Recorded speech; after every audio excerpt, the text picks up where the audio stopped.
And I'd also like to thank, of course, the high-level fire department and Chief Rodney Schmidt and the members of the high-level WUI team for their hard work in putting this presentation together and for presenting today and sharing their knowledge and firsthand experience with us all. So before I hand it over to the high-level team, I'd just like to go over some quick housekeeping notes. So as you may have noticed, we have been turning off your cameras and your mics as you enter. I do have you all muted, and hopefully you won't be able to override that, but if some reason your camera or your mic comes on, please mute your mic, turn off your camera, and keep it that way at all times throughout the presentation, as it can become quite distracting for our presenters.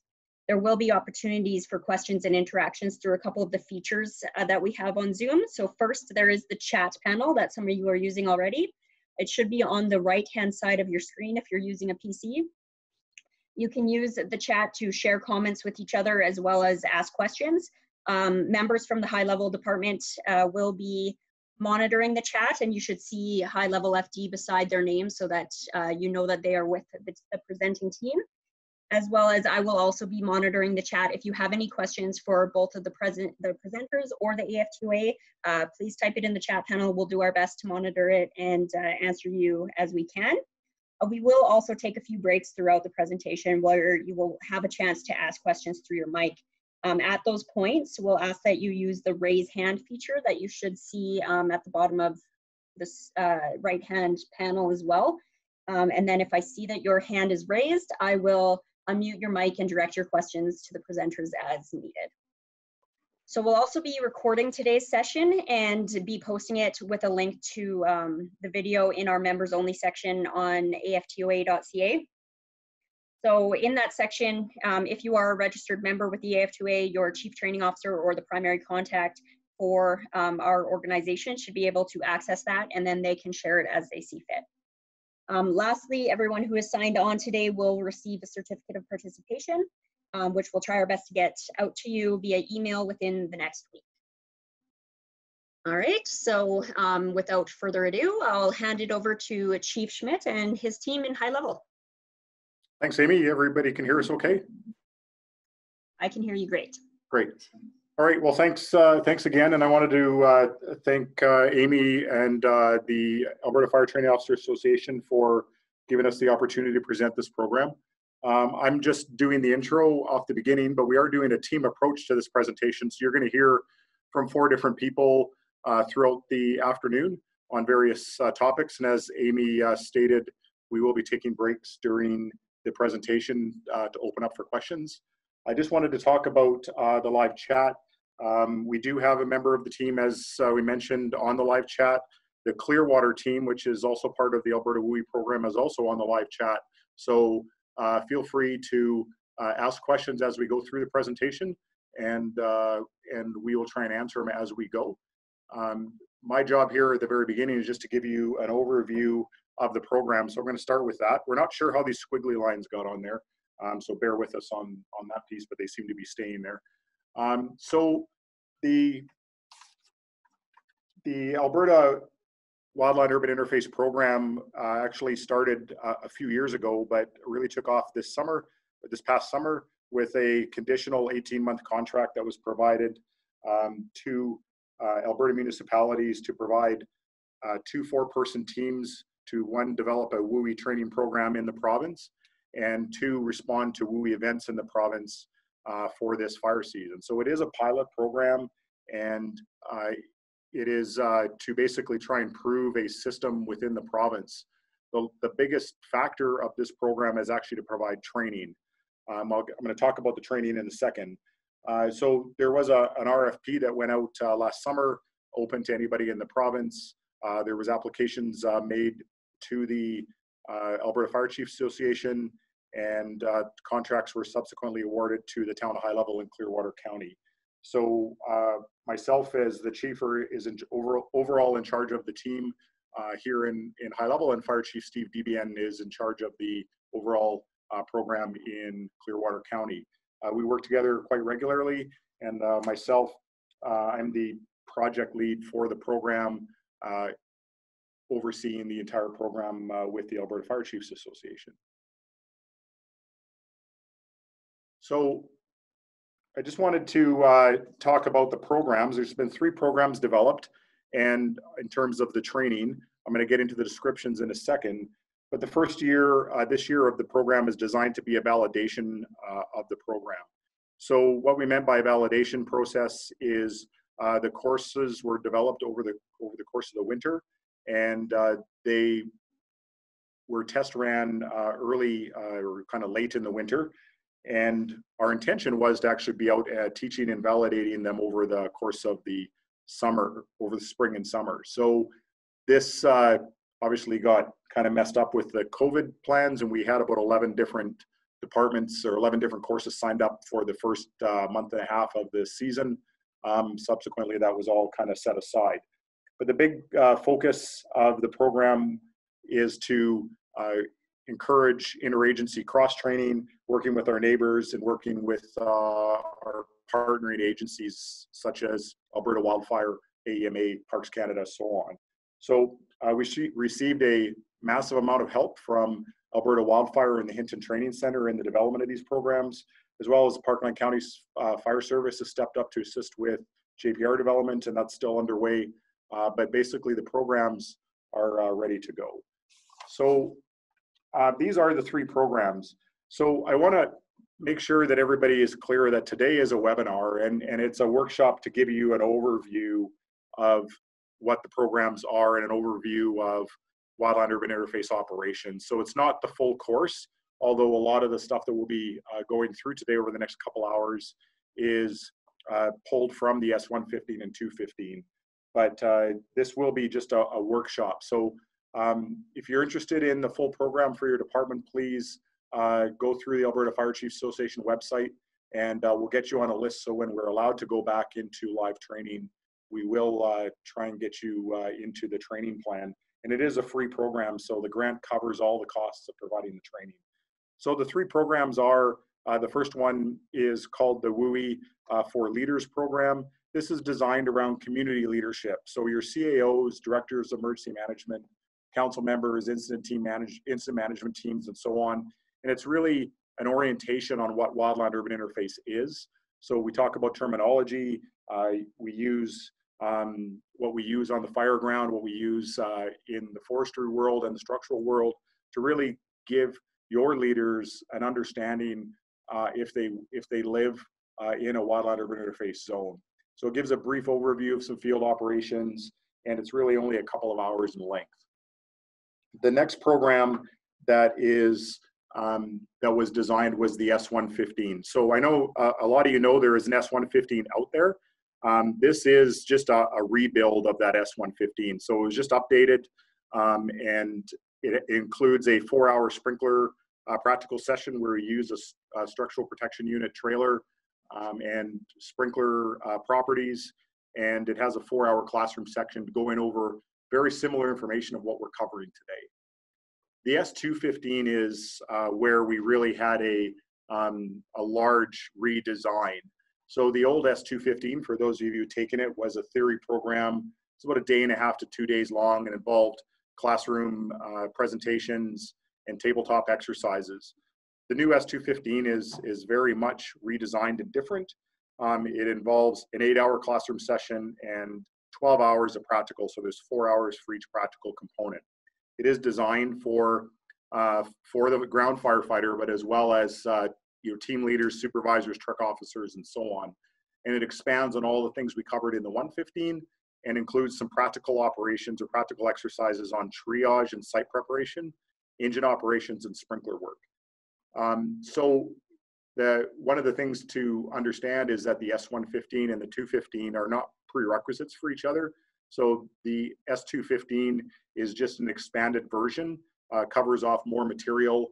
The S115 is really an awareness type level, but you don't need to take the 115 before you take the 215. Everything that is in the 215 or everything that's in the 115 is covered by the 215. So that's how the program is laid out.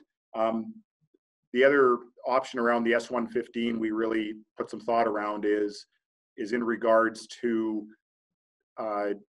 large incidents. So such as the fires we had last year up in our area with the Chuck A. Creek fire, or we have multiple fires, whether that was, all the way back to Slave Lake or Fort McMurray or so on, as we get multiple fire departments that arrive to assist and they don't have training, this gives us an opportunity to do an on-the-ground training program for arriving firefighters. So the S-115 was designed around basically as arriving departments come and they don't have any qualifications, certifications, we can give them a one-day program as they arrive before we put them into action to make sure they're safe. So that's the overview of the program. Just before we get on, I just want to remind everybody the chat room is open and we do have people in there manning the chat room. And be as interactive as you can. The more we get out of this, we get more out of this by interacting with each other.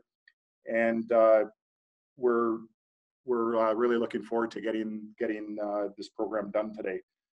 One quick thing I wanted to mention is that the long-term plan for both the Clearwater and high-level teams is you will see in development as we move forward an S315 and S415, and those will be designed around strike team leaders, task force leaders, group soups, division supervisors, and then the S415 around branch directors. So those who are running large operations, working within an incident management team in charge of structural protection or Wildland Urban Interface, we're working on programs around that. So at the end of the day, Alberta will have a very large repertoire of courses, and that is the task of the team members for the next or throughout the rest of the season when we're not fighting fire.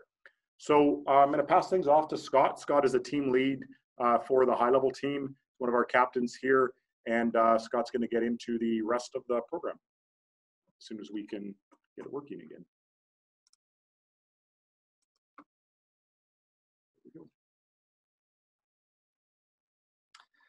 Hi everybody, as Chief Schmidt said, my name is Scott. We're gonna get going in with the presentation here. So before we get going too far, one of the first things we need to cover off is what is Wildland Urban Interface? And the answer to that is the Wildland Urban Interface is a zone of transition between wildland and human development. This can come in a couple different ways, but we're gonna look at the main 3 different environments that this includes. So the first one is the interface. That's where your structures are surrounded by the tree line. Generally, it's a very clear, defined line that will run around the perimeter.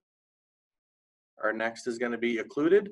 So it's essentially the opposite. It's when you have a forested area that is surrounded by your cities or towns, whatever it might be.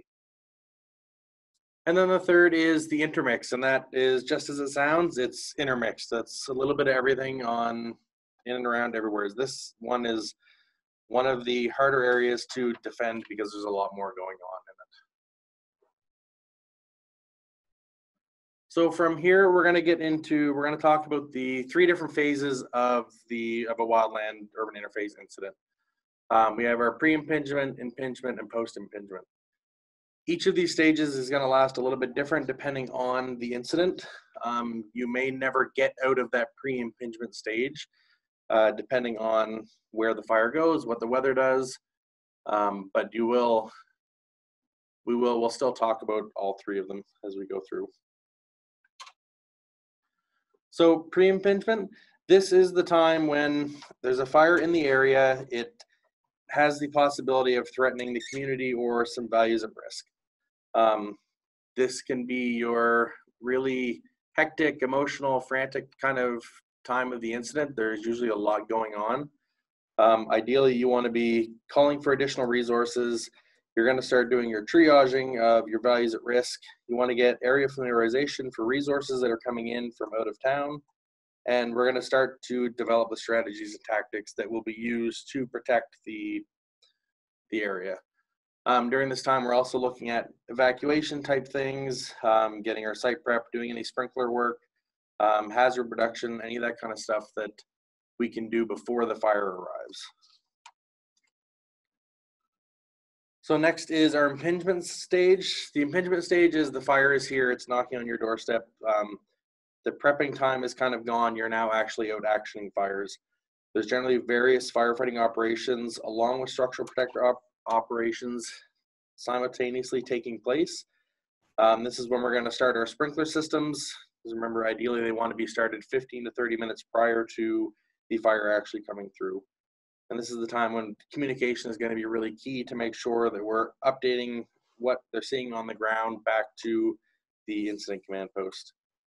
And this is where we're going to start really getting into our safety stuff, starting pumps, doing that kind of stuff. We want to make sure we've got our lookouts in place and watching each other's backs while we're out doing things. And our next stage is going to be the post-impingement stage. So this is after the head of the fire is rolled through.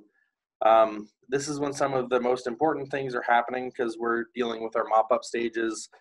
You know, we're still doing the tactical patrol, still looking for any spot fires that might be coming up. We're going to start doing our debriefing, start pulling equipment as we can. But the mop-up part is extremely important. Those embers can be trapped into places that you might not see right away. They might smolder away for a day or two before they actually ignite. And we don't want to start losing houses after the fire's already gone through. 80% of structures lost are generally lost after impingement. So we really need to make sure that we're doing a really good mop-up job when we're coming through and doing these.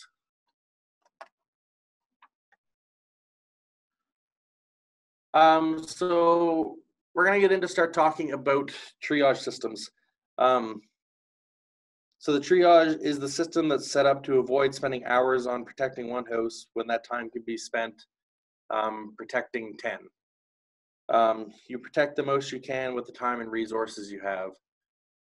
One of the things, the picture that's showing there right now, it's a really cool picture that was taken down in Paddle last year. It shows the kind of areas you might be working in. One of the things that you might notice is the little corner of blue sky on one side and the pitch black kind ofness on the other side. This photo was taken at about 4 o'clock in the afternoon. So if you were over on the sunshine side, it was daytime. If you were on the other side, it was like working in the middle of the night. So the crews down there, that was one of the things that they got to struggle with while they were there. So we have 5 different factors of triage. Firefighter safety, structural characteristics, surrounding fuels, fire behavior and time to impingement, and available resources.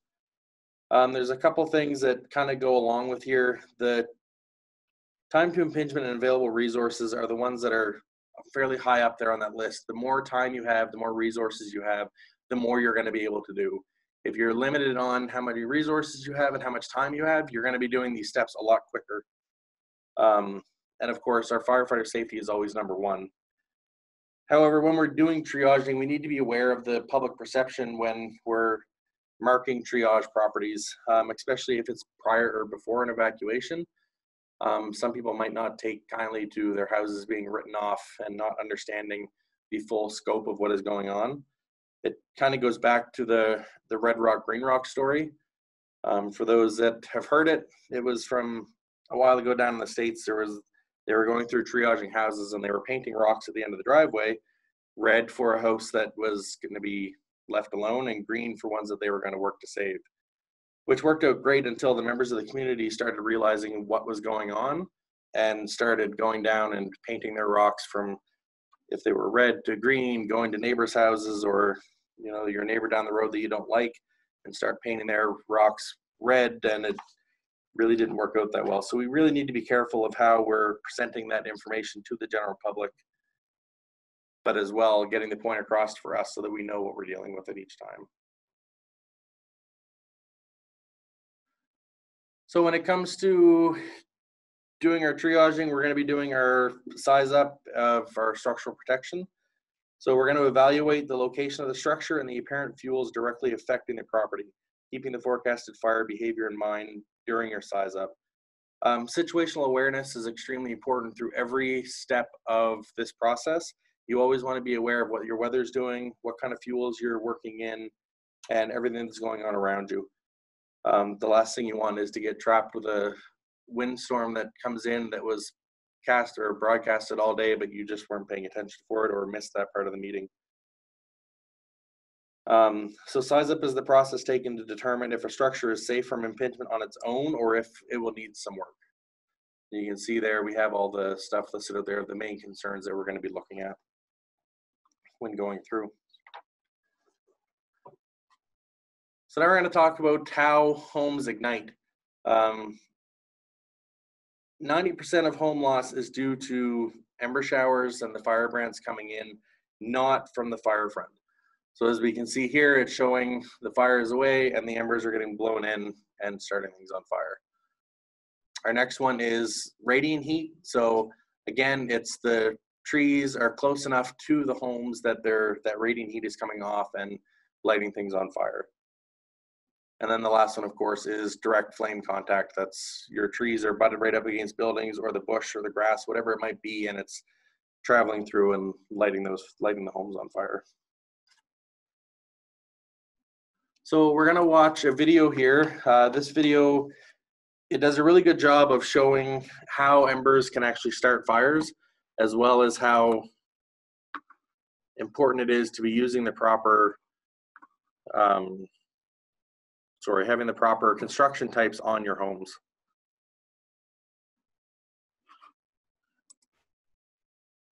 So from start to finish, we're going to start with our Ember Generator, which we use to recreate a realistic ember exposure. Embers are those small burning and smoldering particles that may travel ahead of the fire front. And what we do with our generators is we create the realistic exposure, and in our wind tunnel, we're able to throw them at a building. And then we have a building that has two sides to it, a good side, which uses wildfire resistant construction, and what we're considering a typical building that we would see in a wildfire prone area.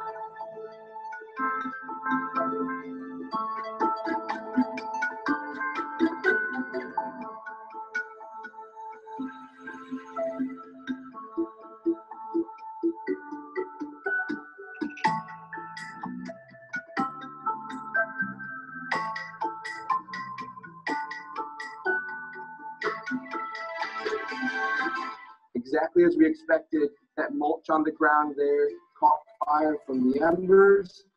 The fire from mulch burned up under this deck, and this whole deck was on fire. And so this fire on this deck caused flames right against the home. And then if we look there at the base of the door, there was actually the flames from this deck that burned through the bottom of the door. And on the inside of the house, we started to see smoke and flames. And so because this deck was a combustible material attached to the building, when the embers led to the ignition of this deck, we got flames inside of the building. Here we are on the wildfire resistant side of the house, where we had non-combustible siding, a 5-foot non-combustible zone, and a 6-inch gap.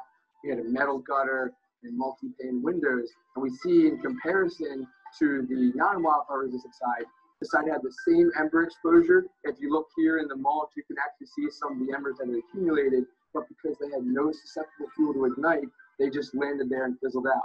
And here we have ornamental vegetation that, again, is susceptible to the embers, but because it's more than 5 feet away from the home, it didn't have enough energy to ignite, and it never led to a flame impact on the building.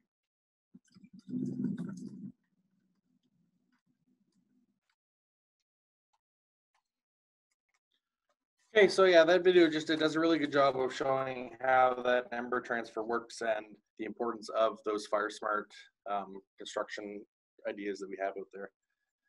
So we're going to get into looking at a couple different pictures here and talking about triage categories. So now's the time, if you're in the chat, we're going to kind of go through these different areas, but the question that we're kind of looking for here is why you think some of these might be categorized as what they are.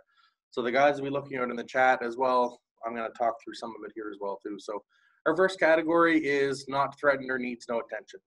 So one of the big ones with this is by having a look around, there's no tall fuels. The grass seems to be kept fairly nice and short up around the house. The house itself is brick construction with a metal roof. The access and egress is really good for getting in and out of there. And there's lots of area for defensible spaces. So those are the kind of things that we're talking about that we really don't need to do anything here besides make sure that people are out if we're into that stage. Other than that, this house is going to do fairly well on its own. Keep in mind that with pictures, we're only seeing half of it. So we don't really know what's on the other side. So we're just kind of basing off what we can see here. So our next one is threatened defensible or needs protection. So this is a place that with, as you can see in the picture, the couple sprinklers is probably going to be okay and will survive a fire front coming through. Some of the things with this one is we have the safety zone is fairly present there. There's a lot, the access and egress is really good. However, the construction features, vinyl siding, irregular roof there, those are going to be susceptible to heat. And there is some trees and bushes that are kind of in and up around the house. So this picture was actually taken in La Crete last year during the Chuck Egg fire. So we actually got a chance to talk to some of the guys that were doing the pictures, and one of the things that they did say was, if you look at the trees in the background, the fire front did roll through there. There was a shed that was lost, or a couple sheds that were lost in the backyard, and the siding was melted on the back of the house, but the house survived. So it just shows what, you know, a couple sprinklers can really help out a long way. So next is our threatened, not defensible, or cannot be saved. We can look at this one and know we have no escape routes. The access getting in is really poor. There's tall trees up on the side of both sides. There's no turnaround space in there. The trees are growing fairly tall and surrounding the entire house. The wood pile under the deck, there's a wood pile on the deck. So there's a lot going on here that would take a lot of time to be able to protect this house to a point where you would be able to consider it to leave it alone. That being said, though, we need to remember that with the appropriate amount of time and resources, anything can be moved up another category. This one would probably take a lot of time, and the real big key is we don't want to commit too many resources to one home where they might be needed in other places. So every situation is going to be a little bit different. Just the big thing to take away is don't write off a house on your first look around if you have some time and some resources that you might be able to cut a few trees down, move a few things to make that different. These are people's homes, and as much as a lot of times there's nothing we can do, they're going to appreciate it if we at least try, or we can do a few things to try to help with that. So we're going to talk a little bit about some different documentation and forms that we use. One is the structural triage assessment form. This form is from the government of Alberta, and it basically lays out everything that we've kind of talked about. It's got in there your different triage factors, what category you're leaving it as, the incident name, the address, the date it was assessed, who assessed it, and then this picture only actually shows half of the form. The other form, the bottom half, you can actually draw out or sketch out the house and what the property looks like. If there's anything in the property that you need to take note of, that stuff can all be documented there. As well, on the other side, we have the ICS 231 form. This is a sign that can be used, placed up on driveways, especially in the rural, at the end of a driveway if there's a long driveway to get into a house. And it gives crews outside driving by all the information they need to know about whether they're going in there or what they're taking in there. So just to kind of quickly run through it, we can see the top of the sign is there type 1 engine access? So there's a circle around it. So yeah, so that means a type 1 engine can get in there, get turned around, and come out fine. It gives you the address, so you make sure you know where you are, especially if you're a crew from a different area. That's really going to help to narrow down some of those addressing issues. Is there a water source there? And do we have 100 feet of defensible spaces? Again, full circles, so that means yes. And then, are there civilians present? We have a cross through the circle there, so that means no, civilians have evacuated, they're good to go. And then there's a spot for special notes and hazards, like there's wood pile under the deck on the west side, and there's a pool in back, but no vehicle access to it. So as an engine operator, if you're driving around doing those assessments the next day after it was initially done, you can see that on the road and know exactly what you're dealing with inside. You know, if it's showing up that you don't have engine 1 access, then you might need a brush truck, or you might need to walk in on foot or back down the driveway, whatever it might be, to be able to keep your escape routes and your egress points ready to go and handy.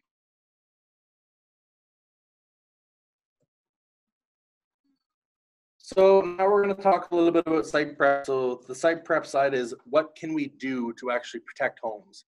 So we've gone in, we've had a look. We've started categorizing them, and now we're going to go in and see what we can actually do to protect these homes from the fire coming through or the ember shower.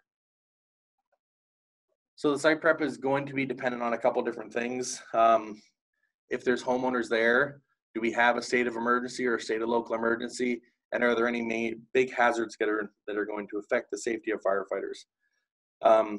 Remember that if there is no state of local emergency, you're limited as to what you can do on private property without homeowners' permission.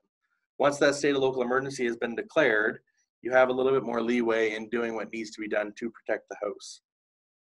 That being said, if the residents are still there, they're probably going to want to have a say in what's happening, and that's completely understandable.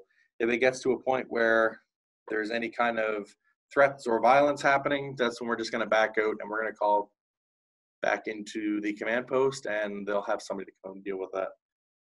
And then some of the hazards that might hinder the safety, we need to be aware of, there are illegal operations in different places. There might be traps set for unexpected visitors.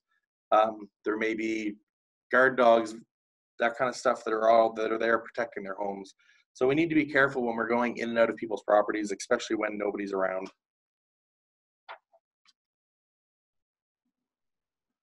So now we'll talk a little bit about the different zones around the house.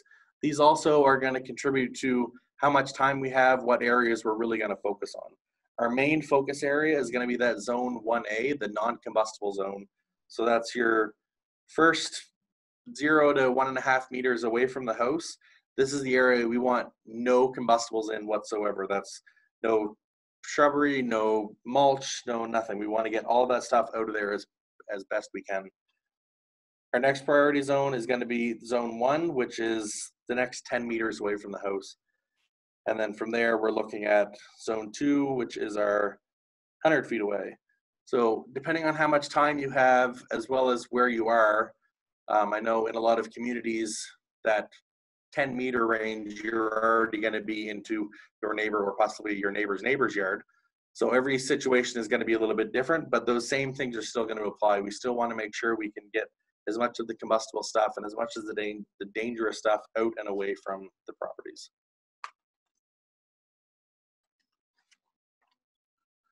So just like we do when we're doing searches on fires, we're going to do a primary pass and a secondary pass. Our primary pass is going to be the initial pass to reduce the combustibility around the house. So we're going to be leapfrogging probably with other crews.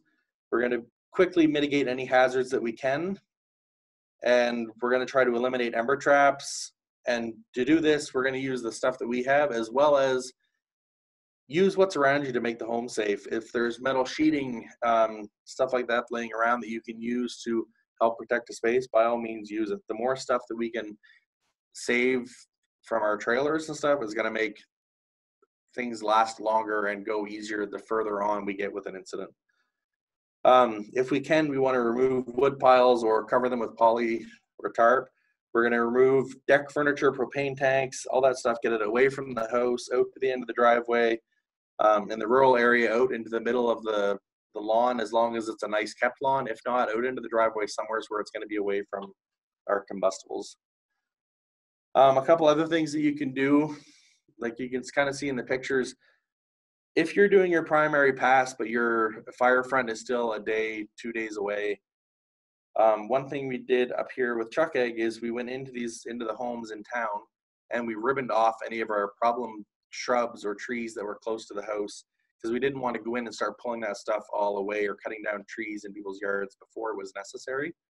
So we would circle them with flagging tape in the house and then, or at the house, and then at the end of the driveway along the street, we would hang another ribbon there to let crews know that if we were going and doing a secondary pass, or if the fire front was coming, we could go through a lot quicker and know, okay, there's something at this house, we'll stop, grab a saw, go find the tree or the bush, whatever it might be that needs to be cut down, and we can move on from there. There's just little things that you can do to save yourself time when you're going to do your secondary pass. So our secondary pass is going to occur when we've done our preliminary pass and the fire is not yet arrived. It might be that we have more time It might be that we have additional resources have shown up so we can go and spend a little bit more time in each one of the properties that we've gone through. And all we're going to do is we're going to go in and increase that defensible space. We're going to push back that 10 meters if we can. This is when the shrub and the bark mulch and stuff is going to be taken away from the home.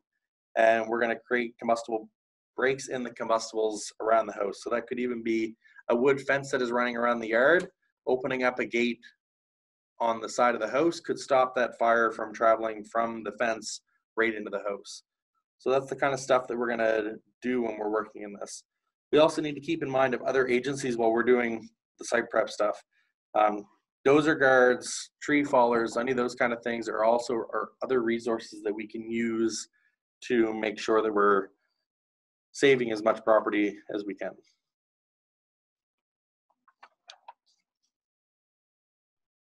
So with this picture, there's a couple things we want to look at. First off, if anybody that's typing around in the comments and we want to know what you guys would treat, what you guys would categorize this, what triage category you would consider it. And then from there, a couple of things that we could do to protect this property a little bit more. We'll kind of let it go for a little bit, but the main thing that we're calling this one is threat and defensible. So we're calling it that for a couple of different reasons. There is some work that can be done there, but all in all, it looks like a fairly easy house that you could spend a little bit of time here with a crew or two and get this place looking pretty good. So some of the things that we're gonna do is pull that furniture away from the house. We're probably gonna poly off that deck and cover up where the logs are on the deck and the openings there. The skylights up on the first little roof above the deck, we want to get up there. We can see there's dead leaves and stuff in there. Those are huge ember traps. We want to get up, clean that kind of stuff out as well. And then for anybody that noticed, the two windows above the deck there are also both open. So if we can close them from the outside, then we want to do that. That's going to help protect their home quite a bit. And then we'll do the same thing for this picture.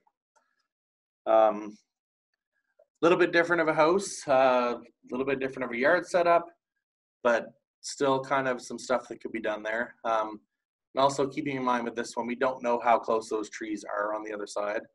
But from what we can see here, again, we're going to call this one threat and defensible. This one would probably be a pretty quick one to go through. The biggest one here is we want to get all that lawn furniture off.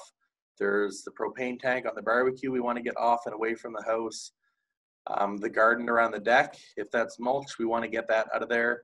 Get the shrubs out of there. There looks like there's a tree that's kind of growing, or a shrub growing into the corner of the deck. We want to deal with that. Up on the roof, we want to make sure we're checking around that chimney for, again, any kind of trapped leaves or dead foliage that might be up there. And that kind of stuff. Other than that, the grass looks like it's fairly well kept around here, and the house looks pretty good. So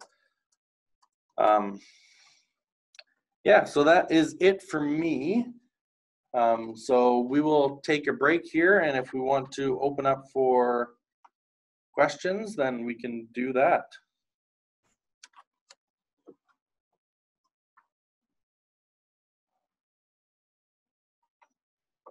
I want to thank everybody for taking part in the chat. We're getting some really good comments in there, and everybody we're getting lots of suggestions and questions. So that's great to see. The more we do that, the more we can strike conversation. Amy, I'm not sure if you're opening the mics or not. I will if someone raises their hand. I don't see anyone with their hand up right now. So maybe they've got their questions answered in the chat, and I think if no one has a question right now, we can just carry on. Perfect. So I will pass the mic on to Jenna Rushton, and she will start with the next section. Hopefully that means you guys are doing the chat, not just asleep. I know we're super exciting sometimes. I don't know, like, Amy, is there a way that we can like do a poll? I'm just strictly for research purposes, just wondering if How many people on here are actually wearing pants? I think it'd be an awesome story to tell like grandkids some days, like, you know, during the COVID pandemic, I don't know if we want to know that answer. That's fair. That's fair. We'll move on. We'll move on. So I'm going to start talking a little bit about water supply, guys.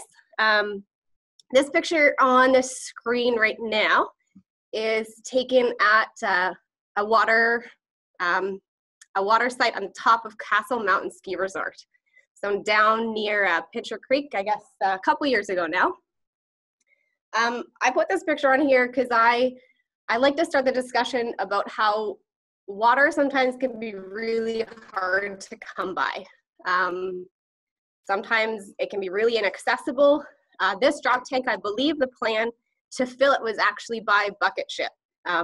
We tried to get our old brush 2 truck up here and actually had to empty the water out of our tank because the terrain was so steep, it wouldn't actually make it up the hill. So I do this just to kind of talk about the fact that accessibility to water can be tricky, and sometimes it's going to require some ingenuity on our part. So although most communities in Alberta have some sort of water, municipal water system, many interface fires actually occur where there's none. There's actually a small community near High Level that has a system that only has 3,500 gallons of stored treated water. So keeping that in mind, again, just racking your brain as to ways that we can work around that. And we are going to get into that here a little bit.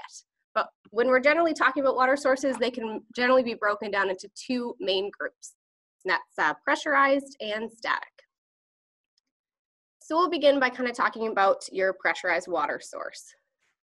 So hydrants. Hydrants are a great asset. Lots of you know in Alberta that there's a ton of places that don't actually have hydrants. So of course they're limited in that aspect. They're great for the ease of continually filling your engines, your drop tanks, maybe your water storage tanks. There's usually quite a bit of water compared to say like a drop tank. And there's usually decent pressure. So sounds really great, but of course they have their limitations. However, we do have to keep in mind that the ability to use them can be gone at any second. You have to really kind of think of a backup plan if you are using hydrants in your system, just because they do run off of that power grid, right? So just some considerations when you are using your pressurized water system, like I just kind of talked about, the water distribution systems generally rely on that supplied electricity. Often in a WUI event, power is the first thing to be lost, which may mean the loss of that pressurized system. They usually have limited supply of treated water, kind of like that small community I just mentioned. Doesn't mean that when you use it all up that you'll no longer have water supply. Just means that once the water is gone, the system will start to draw raw water. So as soon as that starts happening, the entire system will need to be sterilized. And just to kind of give you an idea, for a town of like say 4,000 to 5,000 people, that process will take a minimum of 7 days. So when you think about that, if your citizens have been displaced or evacuated, that's going to be a huge delay in getting them back into their homes, which anyone knows who has been displaced or has been involved in this situation, that's a really sore spot for citizens. They like to get home, they like to see everything's okay, or what the damage is, so they can start assessing and moving on with their lives, right? So one other consideration when you are using your hydrants is just to protect them. If you are using them to run your water shuttles or to top up tanks, just try to make sure you're not turning them on and off continually. That's really going to cause some strain on the system. Consider installing a gated valve of some sort. High vol gated valves, if you have them, is a really good option. So moving on into static water sources. You have all kinds of bladders and porta tanks. These are a really great asset for creating a water supply where there is none.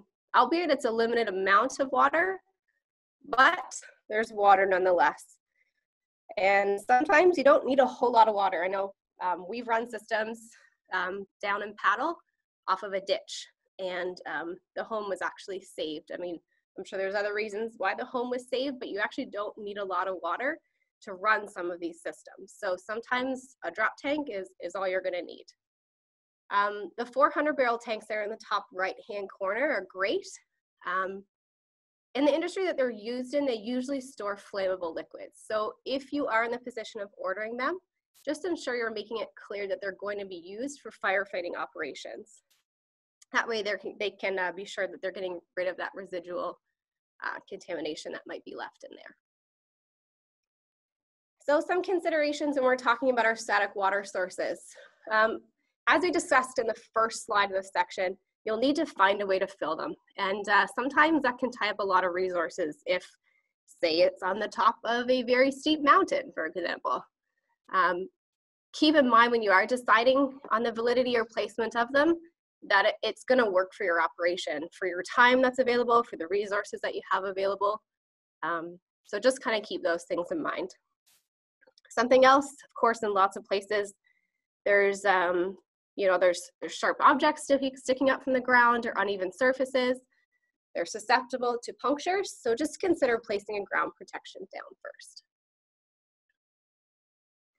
So another form of a static water source is natural bodies of water. These are great because you don't have to fill them, doesn't tie up resources shuttling water to fill them. However, they still come with their own set of challenges. You have to get creative. Sometimes the shore isn't conducive to setting up a pump site, but just take a peek around you, see what's there, see what you can use to make it work. The guy in this picture definitely must have had a lot of time on his hands, but he sure was creative and made a pretty sweet pump site for those Mark IIIs there. Sometimes with the natural bodies of water, there's quite limited access.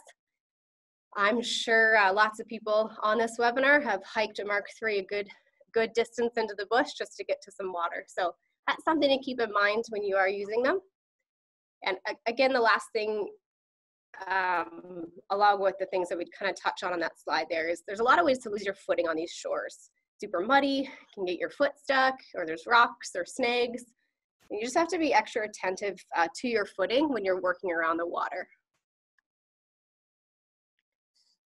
So just gonna show here a setup for a stream or a river. One thing I wanted to point out is that it's dammed to create that good water depth. Another option that you might be able to do other than damming it is actually digging a hole. If you have a really low water supply, sometimes that's enough. And that's spill protection. Just one of the notes on the previous slide was making sure you're not contaminating that water. So the last thing we wanna do is leave a negative effect in an area where we're trying to save. So just putting that spill protection down under your pumps, under your jerry cans. And then the last thing that it's showing here is anchoring your pump. So of course those pumps vibrate. It's not gonna do a whole lot of good if it ends up in the stream or the lake or wherever it may be. So just take a few minutes and anchor that down. Again, take a peek around you, use what's there, sticks, rocks, rope, whatever you have. This is an example of a pump site at a lake or a pond. Here they have the fuel and the catch basin set away from the water. Again, that pump is anchored. It's showing some debris in the shore water. So that's a very real issue that's gonna be in almost every body of water, that you're gonna have some areas to work around. So try to find a spot to set up your pump site where there's minimal debris just around the shore and the water. And that float. So when you're creating these pump sites, especially in these bodies of water, you're gonna need to get that foot valve up off the ground. So, you can use all kinds of things. So spruce boughs, empty jugs, empty water bottles, tape near the end of the suction hose, just something to keep that foot valve up off the bottom so it's not getting clogged. And then just pointing out again, the hazards that are sometimes around these bodies of water. All right, let's talk a little about pumps. That first part. So dipsticks equals straight gas. No dipsticks equal mixed gas. I know We all like to pretend like we've never done anything wrong, but I'm sure we've all mixed the wrong gas into the wrong pump at one point. So when you are working with pumps, just take a quick peek, see if it has a dipstick, make sure you're putting the proper gas in there. You don't want to be in that position where your pump isn't working properly because your fuel isn't mixed properly. So first pump we're going to talk about is your Mark III. This pump is the most readily available pump, as forestry has a ton of them. Forestry personnel are also very, very familiar with a Mark III. If you have some time with a forestry staff member, pick their brain on them. Like, I'm sure they'd be happy to go over them with you, because that's probably 1 or 2 less pumps they're going to have to fix. They're really great. If you work with them a lot, they can definitely be the bane of your existence, again, especially if that fuel was mixed improperly. But once you get it going and keep it going, they actually push a lot of water. They're light, you can carry them a long distance. So they're actually a really great pump. Run at 700 kPa, they're pushing about 270 liters per minute. And you have a discharge of 1.5 inch hose line there. If you parallel them up, you can get into a 65 millimeter hose. And again, at 700 kPa, you're going to be pushing about 540 liters per minute. So really effective pump, especially if you double up your fuel line to a double fuel line, then you can keep those guys running for quite a while. Unlike the Mark III, we have a very user-friendly pump, the BB4. They're super heavy, unless you're really, really super strong like me. Those of you know me, I'm 5'2" and quite small, but I like to tell myself that I'm very strong. So you have your BB4. Without the B2X head, it just has 1.5 inch discharge. But at 700 kPa, you're pushing 475 liters per minute already. So really, really great pump to use for marathon fires. Or if you go to the B2X head or B2 head, you can switch that 65 millimeter discharge. Really good for running that large sprinkler system, or if you have to push water a long ways to get to your sprinkler system, that's a really great option. So one last thing to consider when we're talking about pumps and working around natural bodies of water is whirling disease. So you can see this throughout central and south Alberta. It's caused by microscopic parasites that affect trout, salmon, and whitefish. So what it does is it causes these skeletal deformities like you can see in the picture. It causes them to lose their ability to effectively swim and hunt for food. So it can be quite detrimental to these species. Equipment that's come into contact with them, just make sure that you're cleaning them, disinfecting them before you're moving to a new watershed. So that's going to include anything that's come in contact with the water. Pumps, Bambi buckets, suction lines, anything like that. And here's just a quick map just to show you the affected areas. So it's really quite prevalent. That's a large area. So just something to keep in mind when you are working around those bodies. Next, we're going to move into sprinkler systems. So sprinkler systems are a tool in the structural protection tool belt. It's not always the answer, but it is a really, really great one that we definitely like to train on. But just to keep in mind that sometimes a sprinkler system is not going to be the answer. So in this picture here, you can see how it was very effective. And I mean, who knows the other actions that were taken in conjunction with this sprinkler protection. But as you can see, it's kind of hard to see in the picture, but you can see some very elevated perimeter sprinkler line there. That looks like it's been fire smarted within that 1.5 medium radius of the home. There was no water source present, so you can see they used a drop tank. And really for that one house, that's more than enough. You really wouldn't need to consider tying up resources to keep filling it up, because you really only want 15 to 30 minutes of water application before the fire front comes through. So they're really quite quick to install. It then allows firefighters to retreat to a safe area during impingement. It works really great if you are setting up these systems in more than one home, say in a community, to break off into teams. So when you're doing that, if you're breaking off into teams, even if you have 2 crews, you're going to want to leapfrog around each other. So you're not then going into a house that someone's already done and fixing it again. You're going around each other, so to get the most homes protected as possible. So within those crews, if you break off into teams, you can have your trunk line team. And again, these can be 1 person for each one of these tasks. But if you have someone on the trunk line, someone setting up the pump site, someone going up on the houses, or the value that's at risk, it's not necessarily just for homes, and setting up those sprinklers, and then you have someone else fire smarting. So at a minimum, making that 1.5 meter radius around the home free of all combustible material. So it actually can happen pretty quickly if you kind of work within those parameters. Of course, they do require a water source, but as we've kind of talked about a couple of times, it doesn't require a ton of water, especially if it's not a large system. You know, like a house with a couple of sprinklers on it, it's not going to need a whole lot of water.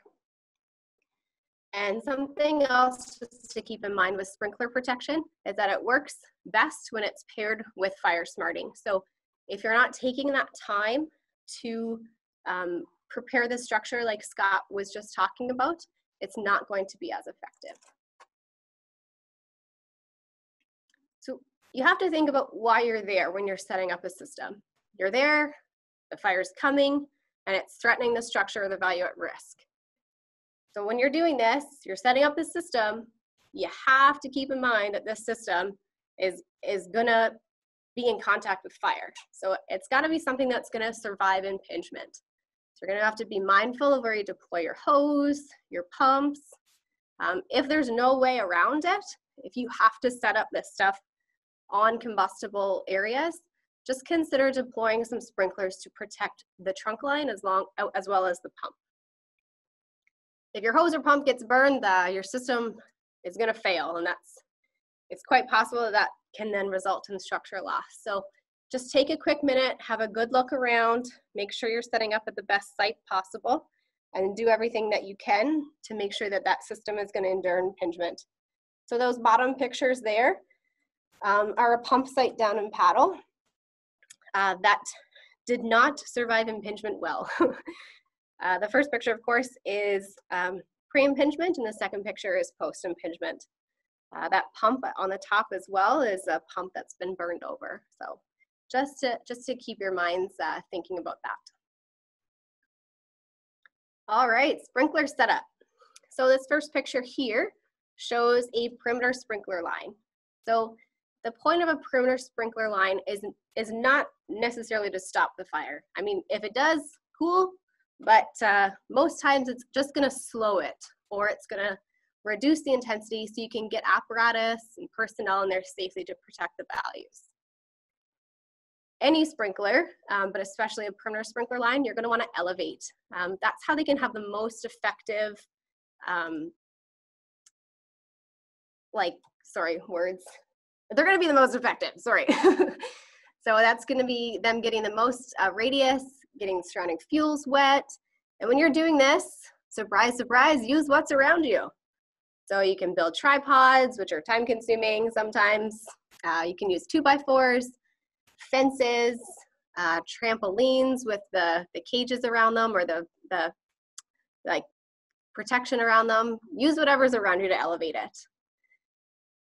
Next, we're kind of going to look at a couple different layouts of systems. So you have your counter pumping, that top one there. This is great to equalize pressure throughout the line. Say you've set up a straight line system or a single line system with one pump on one end. Sometimes the sprinkler head on the end maybe isn't going to be flowing at an adequate pressure. Introducing another pump site on the other end is going to help to equalize that pressure throughout the line. You can add booster pumps or parallel pumping to add pressure. You can do loops. So you can do loops within a loop or loops outside of a loop. I once saw a firefighter add a section of forestry line, creating a loop outside of a loop with no sprinkler on it to quote unquote boost the pressure. A loop isn't always the answer in this case. If the pressure isn't there, adding extra hose to create a loop may not be the right way to go. A system with one, say like an average house on it, usually uses 2 rainbirds. If it's a reasonable distance to the water supply, you likely won't need a looped trunk line around the house. In this situation, consider reducing down to say a 5/8 Y, then heading off to both ends of the home, the gable ends. And that way you're reducing a lot of friction loss in unnecessary hose. Something else that we really enjoy doing is just throwing an extra water thief in there, putting a 5/8 line coiled up with a 5/8 nozzle on the end for spot protection. This is really, really great for lots of engine operations, which Colin will get into later. But if you don't have to set up a water supply or deploy a hose off your truck, if you have something there set up, ready to go, it's really, really effective. Those fires in the bush right next to the home can quickly spread into a home. So if you have something there ready, it's really great. Something else that's going to save you a whole lot of time when you're setting up a system is checking for O-rings when you're laying out your trunk line. That's going to keep you from needing to go off and pinch off that hose line and add a hose or an O-ring in there if you're missing one. So just a couple things to keep in mind there. Some quick do's and don'ts when you're setting up a sprinkler system. So when we're setting up a sprinkler system, we're going to ask ourselves, what are we wanting to accomplish? Well, we're wanting to get the surrounding fuels wet. We're wanting to create that overlap between their water streams from the sprinklers that are on the home. We're wanting to make sure that the heads are elevated enough that they're going to be an effective form of protection. So if there's really, really, really tall trees there, just do the best that you can to get those sprinklers up as high as you can. Some things that we're going to try to avoid: damage. So we're there to try to protect this home. We want to make sure that we're not causing any unnecessary damage. So for example, when you're putting up those sprinkler heads, maybe don't use a 4-inch spike to install it. If you have a regular nail there, that will do the trick. Something else we want to watch for is water damage. So is the stream from the sprinkler going into windows, doors, vents, siding, fascia, some way that it's going to actually get into the home, because we don't want that. Flooding, another form of water damage. So are we leaving the system on for too long? Again, we really only need 15 to 30 minutes of water application pre-impingement. Something else we're going to want to watch for is shadowing. So is there something in the way that's blocking the water pattern and creating an area that's susceptible to burning? And are we wasting any water on sprinklering short mowed grass or gravel? So just kind of making sure that we're not sprinklering anything that's not a threat. Once your system is set up, we're just going to play this video here. Once your system is set up, you're going to want to make sure that you're testing it daily. If I can get it.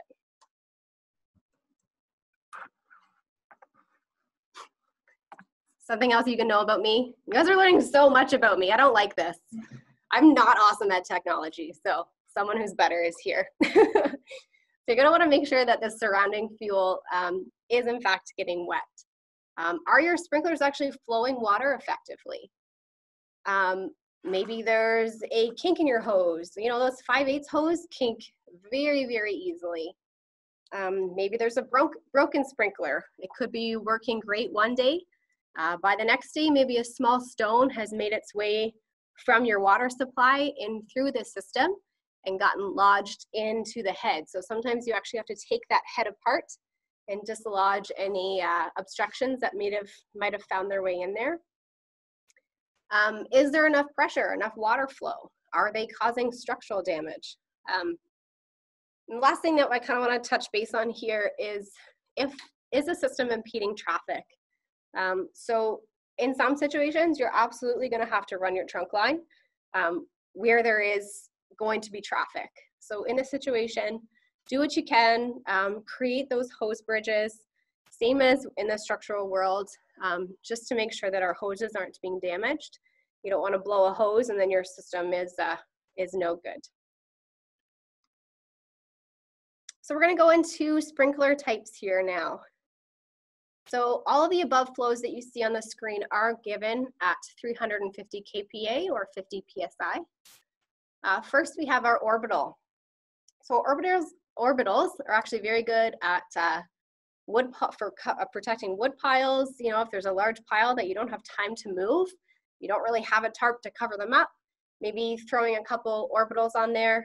They're great for you know, gas tanks or any tanks like that. You can just duct tape them on really easily. You can double them up so they also have connectors with them, so they can actually run two, which are great for protecting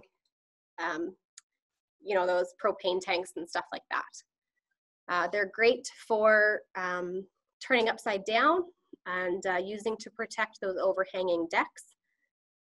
And they run at about 4 gallons per minute, unless they're doubled up, in which case you're gonna have 8 gallons per minute. You have your wasps there. So wasps are really great, super quick to install, don't require any nails or anything. They just kind of sit on the gutters, or there's fence mounted wasps as well. You can get them in high flow or low flow. So that's kind of where the 2 to 5 gallons per meter is varying there. So it just depends on the head that you have. So something to keep in mind with them is they're designed to be run on home pressure. So if the homeowner has a garden hose there, use that, hook it up to that, and it's that system, and you're laughing. If you are using any pump that has a decent amount of pressure output, then you're going to want to turn that pump on slowly, and you're just going to run it at an idle, really, unless it's like a very, very, very small pump. So just keeping that in mind for those guys. Sunmates. So sunmates are really good for outbuildings. They're an impact sprinkler. So they're actually really effective, just a bit smaller than the Rainbird. So they're good for your trunk protection and pump protection, like we just talked about. And then you have your Rainbird, which is your most common sprinkler that's used on structures or perimeter lines. The top one there you can see is a Firebuzz. This guy will cover about 100 feet in circumference. So you can have it circulating all the way around or just going back and forth. It's really, really great for large surface area coverage. So large commercial roofs. At Norboard here, we use them on the large fine fuel piles. And again, it just depends on what orifice you have on there. That's your big gap there in gallons per minute. Just whatever orifice you have on there, it is dependent on that. Something to keep in mind with these sprinklers is they use a lot of water. So just make sure that the water supply you have and system you have is able to withstand that. And pumps. So one big thing with pumps is it's really great to get familiar with them. If you can't start your pump, if you can't keep it running, your system is pretty useless. So at their ideal operating range, you have your BB4 can run about 8 to 10 Rainbirds. With the B2X head, it can run about 19 to 21. Your Mark III will run about 6 to 8. And again, it says impact sprinklers there, but I am referring mostly to Rainbirds in these calculations. And your Mini Striker can run about 5 to 7. There's of course other pumps like your Floto or your Versax, which also have their place. These ones on the screen here are just ones that you'll probably mostly use in a WUI environment. Pumps are the first thing you're going to run out of.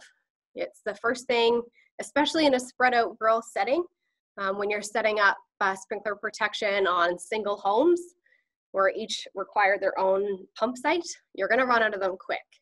So if you get to a site that has an owner pump, you know, if you have the right permissions, if they're there and they're like, yeah, go ahead, use it. If they're not, test it, see if it works, see if it runs the system. If it does, that's great, because like Scott talked about earlier, especially if you're protecting a larger area, you're going to want to be resourceful so that you can spread your equipment out. That's all I have. in regards to water supply. We're going to take another quick break if anyone has any questions or needs anything clarified in what I went over. So we'll just take a minute and Amy will let us know. Thank you. So we continue to have good discussion on the chat line. So feel free to ask questions on the chat if you need to, and hit the raise hand button if you want Amy to open your mic, and we'll answer questions as we go. Hope everybody's enjoying it. Bear with us. This is the first time we've ever done this in a webinar style, so we're probably more nervous doing it this way than we are in a class. So it's not easy staring at a computer screen and speaking and pretending there's people listening to us. So hopefully everything is going well, but feel free to ask any questions.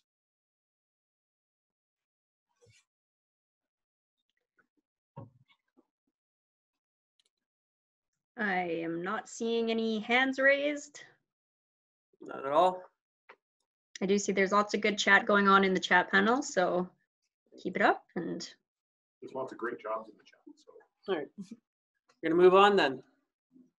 So we're gonna move on to engine ops here, guys. I'm gonna preface this just by saying I'm not here to teach you how to fight a wildfire with engines. This is just a quick overview on kind of how to defend structures using your engines. So to start off with, we're just going to give a couple of engine op guidelines. There it is. So, whoa, went too far. Sorry about that. We're back on the right page. Yep. Of course, I ruined it. So starting off, make sure that when you're at a structure, that you're backing in or that you're facing out, turning around before you do anything, any operations at the structure. Sorry, I missed the first one. Identify laces. For those of you who don't know what laces are, it's lookouts, anchor points, communications, escape routes, and safety zones. This is our safety acronym in wildfire, and we're going to use them in the WUI as well. You got to make sure that your safety is at the forefront of your mind at all times, especially during engine operations. Then we're talking about the face out. You want to make sure that you are facing out when you're working in the structure. That way, if something goes bad, if it turns into a fart knocker, you can just get in your truck and leave without having the need to turn around and mess around for a couple minutes. Mobility is key, guys. Ensure that you're not tying into a water source, because this will require you to be stationary. This will reduce your ability to move around and stay safe. There is one exception to this, and we'll talk about it in a little bit, but for the most part, just keep yourself as mobile as possible. Keep all your egress routes clear, just like we were just talking about. Make sure that you can get out of there when you have to. Water, make sure that you're keeping water for yourself. We use a quarter tank or 100 gallons, whichever's more. Make sure that that water stays in your truck and you're not wasting it until it's needed. That's the water that's going to help you get out or protect your truck if you need to. Keep an eye on your truck. The engine operators, we're very used to getting in, turning on the engine, turning on the pump, getting water, and that's kind of the end of the job. Then you're playing with hoses. When it comes to the WUI operations, that engine operator needs to have line for himself so that he can protect his engine. You never know when an ember might catch some fuel around you, a spot fire behind you, or even open hose beds on your truck. They can ignite. Keep pressing the button, sorry guys. Be aware of the water and fuel levels. So in the preliminary stages, this isn't nearly as big of an issue when it comes to fuel. If it becomes an extended action fire, you're gonna wanna fill up fuel as often as possible. If you keep yourself above a half, you're doing pretty good. As far as water goes, no matter what, keep your tank as full as possible. If you've got a house that's got a garden hose on the side that works, when you're working that structure or that house, take that garden hose, throw it in your top fill, and just let it flow. If it overflows, that's okay, as long as you're staying as full as possible. Like we spoke to before, don't rely on that city or town water systems. There's those numerous issues that can come with them. One being you just might lose it and you don't want to be tied in. That stops your mobility. And then ensure windows on your engines are closed at all times. Last year, won't name names because I know he's watching, but there was a certain division supervisor that was driving around with his passenger's window open, and thankfully he was in the truck when it happened. A burning piece of bark, I believe it was, about the size of your forearm, came flying into his window. He was able to grab it and throw it back out, but he was left with a little hole in his seat to remind him that windows need to be up. So when we talk about mobility being key, we're also talking about our hose loads. So traditionally on our engines, we've got cross lays, and they're designed to be deployed once, and then it takes way too long to put them back in. In the WUI, you want to have a hose load that you can deploy, re-rack, deploy, re-rack, deploy, re-rack over and over and over. So here's just a couple of examples that we saw up in Chuckegg last year. That one on the left there, you see they've just done an accordion load, hung it over a hand grab, and then bungee corded on. That tender in the middle top, they had to drop one of their hard suctions for a water fill site. So they just used that little channel that they hold that. They put in a hose on there. That way they had a quick deploy hose. Bumpers, really good. In the actual bumper compartment, not so good. And then on that back one, if you have someone on your department that's way smarter than I, a member from our department actually built this little rack to go onto the back of our tender that we can just throw a line around, wrap it around, and move on. So here's our 4 strategies and 3 tactics that we're going to talk about. This is just an overview, guys. Remember, there are other courses, and they're way more in depth than what we've got. And there's our tactics. So check and go strategy. The check and go is generally used when the fire kind of surprised us, or you're in the initial stages of the fire. In general, it means that you're heading into a structure looking for any members of the public that may need to be rescued or removed, getting them out, and moving on. By removed, we're not saying we're going in and forcibly removing people. That's not our job. That's 100% law enforcement. If they're being difficult, make them aware of what the issues are, what's happening, and then move on. Make sure you let your supervisors know, and they can call law enforcement if they feel the need. After you've gone in and assessed for people needing evacuation, fire front has come through, you're going to want to go back to these places and mop up and try and prevent any further damage to structures or find which structures have been lost. Prep and go. Prep and go is generally used when there's no safety zone present. There's inadequate entry egress routes. It's just not safe for you guys to be there. With prep and go, you're going to arrive before the fire, have a little bit of time. You're going to take some mitigation efforts or make some mitigation efforts to the structure, whether that's just fire smarting, whether that's adding your sprinklers, whatever it may be. Then you're going to leave that structure with whatever mitigations you had going. Come back after the fire front's through and do the same thing, just like prep and or check and go, sorry. Prep and defend. So personnel will most likely remain at the structure. Just because you've said prep and defend does not mean that that's going to be the route you take. These fires are dynamic situations. These wildfires, they'll change in a heartbeat. What can seem like you're safe and ready to go may not be safe and ready to go in 2 minutes. So make sure that your situational awareness is always up. You're always paying attention. You're always checking your laces, and that you're making sure that those escape routes truly are clear. Lost myself. Fire front following. So this is that strategy that we were talking about afterwards, after prep and go and check and go, that this is what when you're coming in, you're doing your checks, you're mitigating any hazards that still persist after the fire front's gone through. You're going to be actioning any spot fires or anything like any burning materials around houses, doing everything you can to prevent any further damage to houses. At this point, if you do come in and you see a fully involved structure, unless commanded to do so and you have the resources available, don't engage that structure. Protect anything around it if there is anything at risk, and move on. Unfortunately, it ties up too many resources to put out every structure fire we get. Because while we're fighting one, we could be losing 3. Bump and run. So some of you may disagree with me a little bit. And if you've ever taken this a WUI course before, or maybe you're the ones teaching it, it's often taught at a sprint.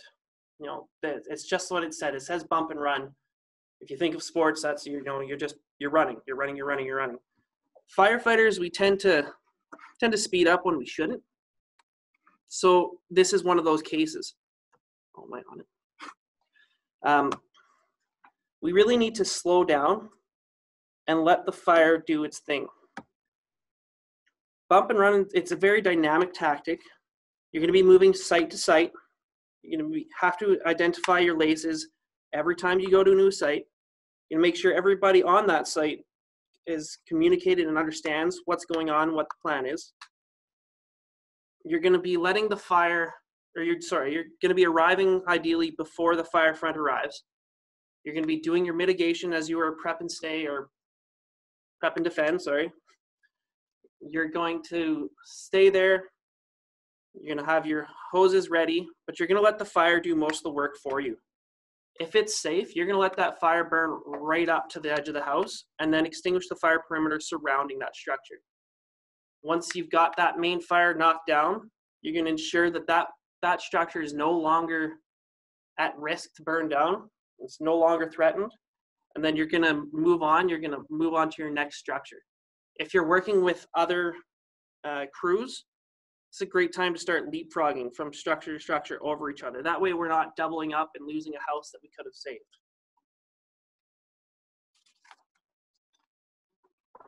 Anchor and hold. So this is that one exception to mobility. Anchor and hold involves the use of many resources, some of which will be fixed, some of them will remain mobile. Your fixed engine, like you see in that picture, is going to tie into a hydrant and run a line parallel to those structures that are at risk. Off that, you're gonna thief off that, or you're gonna Y off that line, and you're gonna set up lines in between structures, keeping them at a minimum, but just as needed. You're gonna have firefighters manning those lines. Oh, I keep pressing that thing. You're gonna have firefighters manning those lines, like bump and run. You're gonna let the fire do as much of the work as safely possible, putting out spot fires, and then once the fire's to a point where you're comfortable with it, extinguish that fire perimeter. Your mobile resources, they're going to be patrolling past your point of protection. So if they're going to be looking for any spot fires or anything that's past you, and they're going to make sure that aggressively attack those, and communicate with the div soup or whoever it may be, or task force leader, that things are happening, or if there's too many spot fires, they can't handle it. That needs to be communicated immediately. Tactical patrol. So tactical patrol is the one that's often mistaken for bump and run, because you are moving from place to place to place to place, and you're taking aggressive fire suppression tactics. So what you're looking for, you're not looking to put out the fire. You're looking to put out spot fires that may threaten structures. So if we take a second and we look at this picture, and I'm sorry if there's any Fort Mac guys on here, this is from your fire. Let's pretend those cars aren't there and you're assigned to tactical patrol for this section of road. Like moths to a flame, we all tend to look at that big wall of fire on the left-hand side, but that fire is probably not going to take out any houses. If we're doing tactical patrol, we want to be attacking these small little spot fires, especially one like this in the hedges that may lead right to the house. Nothing, I want to say that the Fort Mac guys during this area, they were involved in tactical patrol. Tactical evacuation. There was no time for them to be patrolling. This is absolutely a what if scenario. So I'm just going to play a quick video for you guys. It's showing a bump and run on a very slow moving fire down in the States. It's got some, well, I'm going to need some help on that again. It's got some great commentary. It's about 6 minutes long. And then we'll just get it playing for you. The Black Forest Fire is approaching this house that the strike team has been assigned to protect.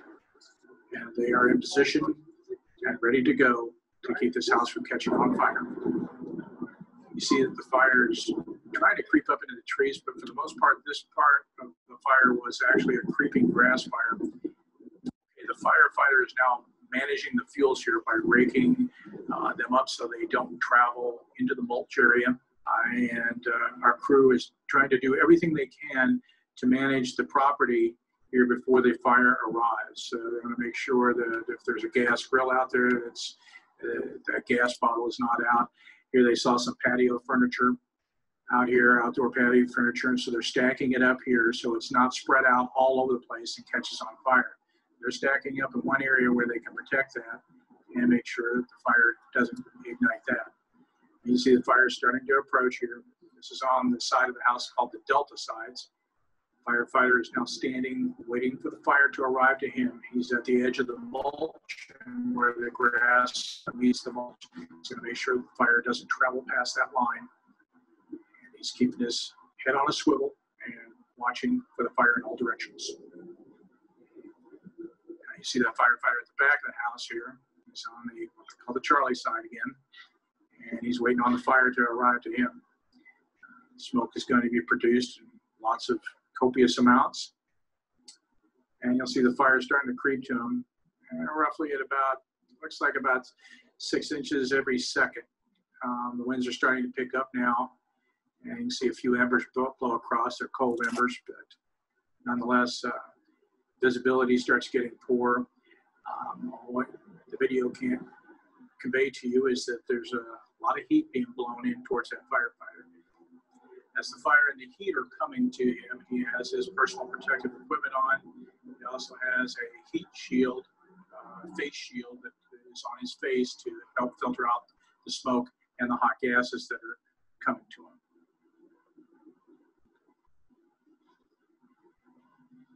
He's saving all his resources here. What we're trying to do is allow the fire to burn out all the fuel around the house and let it blow right on by, and then we don't have to worry about that reigniting. So we're saving our water resources for when we really, really do need them. And we're just protecting the deck here and making sure that this fire doesn't get into the mulch. Now you see that the fire is trying to travel up the trees, but the homeowner did a good job of trimming those trees back up to about 10 feet so the branches don't catch on fire, the low-hanging branches. Managing the trees like this will keep the fire from spreading into the crown of the trees, which is very bad. And now the fire is starting to burn up to the mulch, and then lots of smoke starting to be produced. I'm taping this from behind the hot tub on the back of the deck, trying to keep myself from having to be subjected to too much heat, mostly my camera. And the smoke comes, and it's pretty much a whiteout. This is looking on the other side of the hot tub. I decided to move out of the way here. The firefighter is now applying a small amount of water right where the fire has met up with the mulch.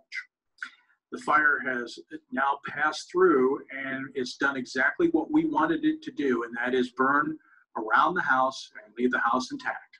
I'm shooting now at an angle from where the fire did approach. So this is already burnt out area.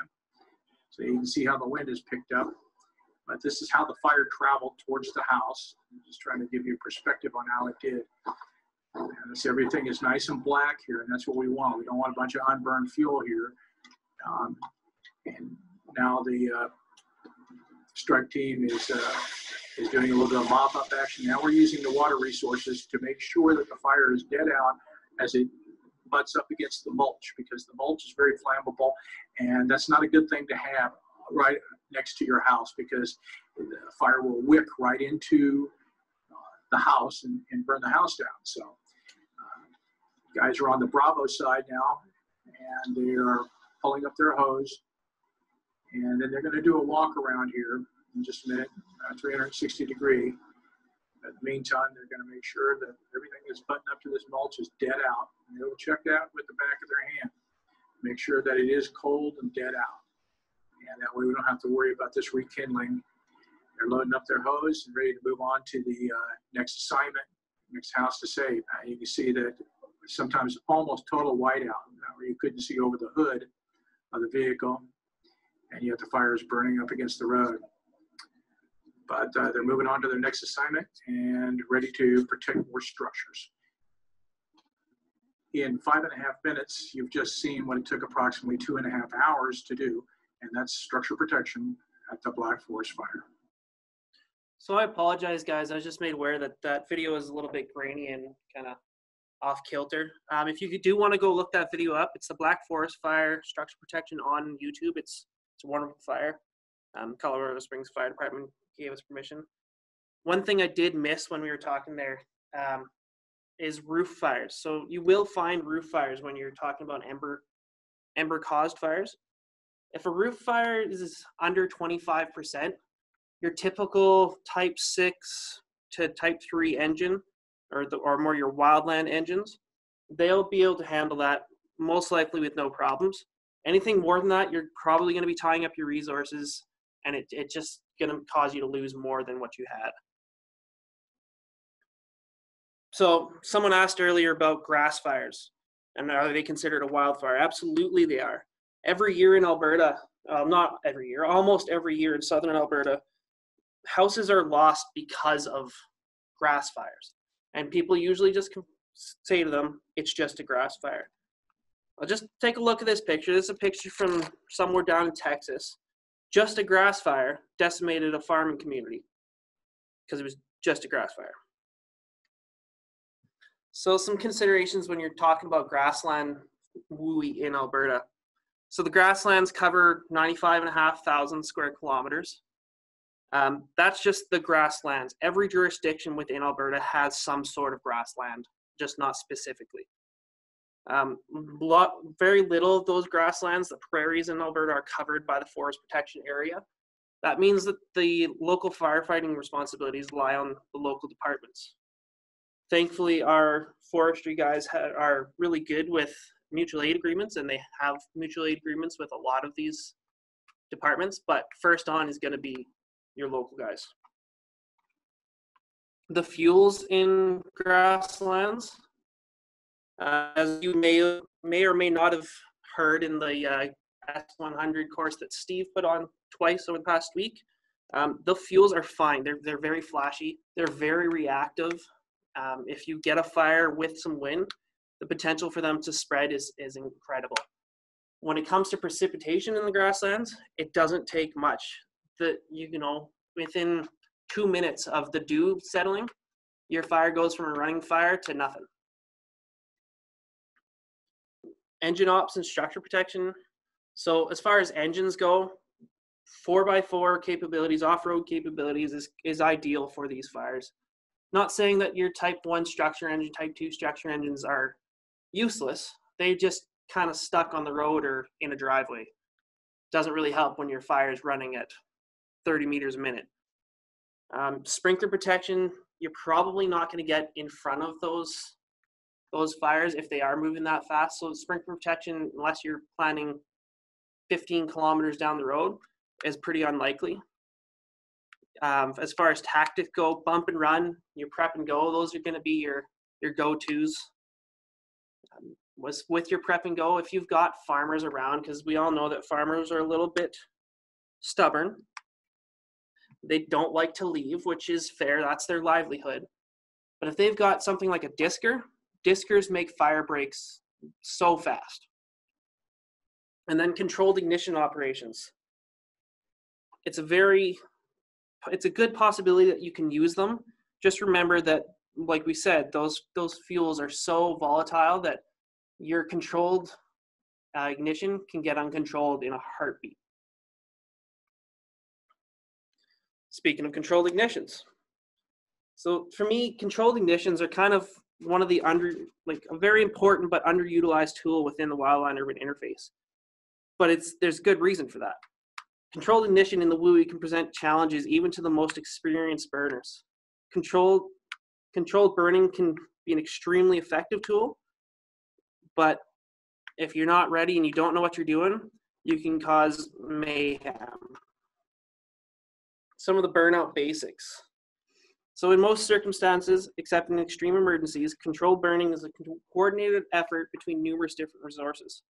Permission for any controlled burning must come from the IC, as there's so many factors that just as a ground firefighter you don't see.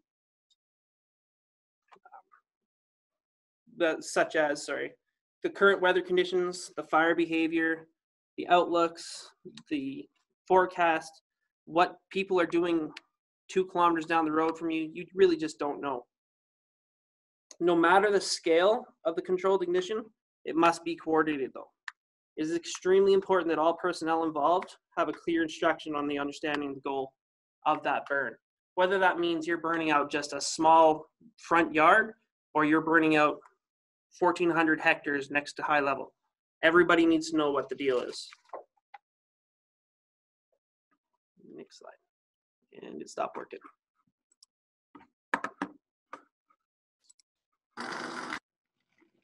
Oh, I want to mute that. One sec, sorry guys.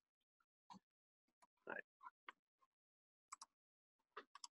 So in Alberta, there's 2 main methods of controlled ignitions. We've got hand ignition and aerial ignition. Hand ignition is performed by ground crews using drip torches or fusees. Personnel using these torches must be trained, and I don't know if you guys are picking up on this, but there's kind of a theme here. You must be trained, and it must be approved by IC. These people using these torches, they're trained in such things such as backfiring, strip burning, box burning, etc. If you don't know what those are, chances are you probably shouldn't be playing with that torch. All these techniques, they're all chosen based on the weather, fire behavior, fuel conditions, topography, and even the type of fuel being used. They all have their bonuses, they all have their negatives. Aerial ignition, it's normally executed by a well-trained, experienced ignition specialist. During aerial ignitions, the specialist will coordinate with the ground crews and heavy equipment. Aerial ignitions are used when it's difficult for ground crews to access, so up on mountains or in the backcountry where it's just too hard to get to, or if you have an extremely large amount of fuel that needs to be taken out in a very short period of time.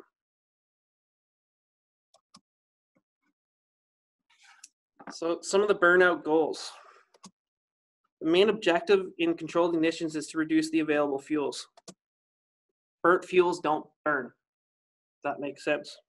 In a WUI event, this means removing the fuels directly around the structures to strengthen the structure's defensible space. Yeah, you burn out the fuels directly around that structure. It cuts down the embers. It cuts down any spot fires that may pop up close to it. It also causes the impinging fire to reduce its intensity. So we can go from an HFI 6 to an HFI 3, which is very much way easier to fight than an HFI 6. And then overall, they're just giving structures a better chance of surviving impingement. Do you want to take a break? Yep. So if anybody's got any questions, now is the time for that section. I know it was quick and brief. There's a lot more in our full courses. Time to raise your hand. So we'll just give it a minute if Amy has anybody raising their hand. I know we still have questions going on in the chat, so we're still managing that before we move on to aircraft operations.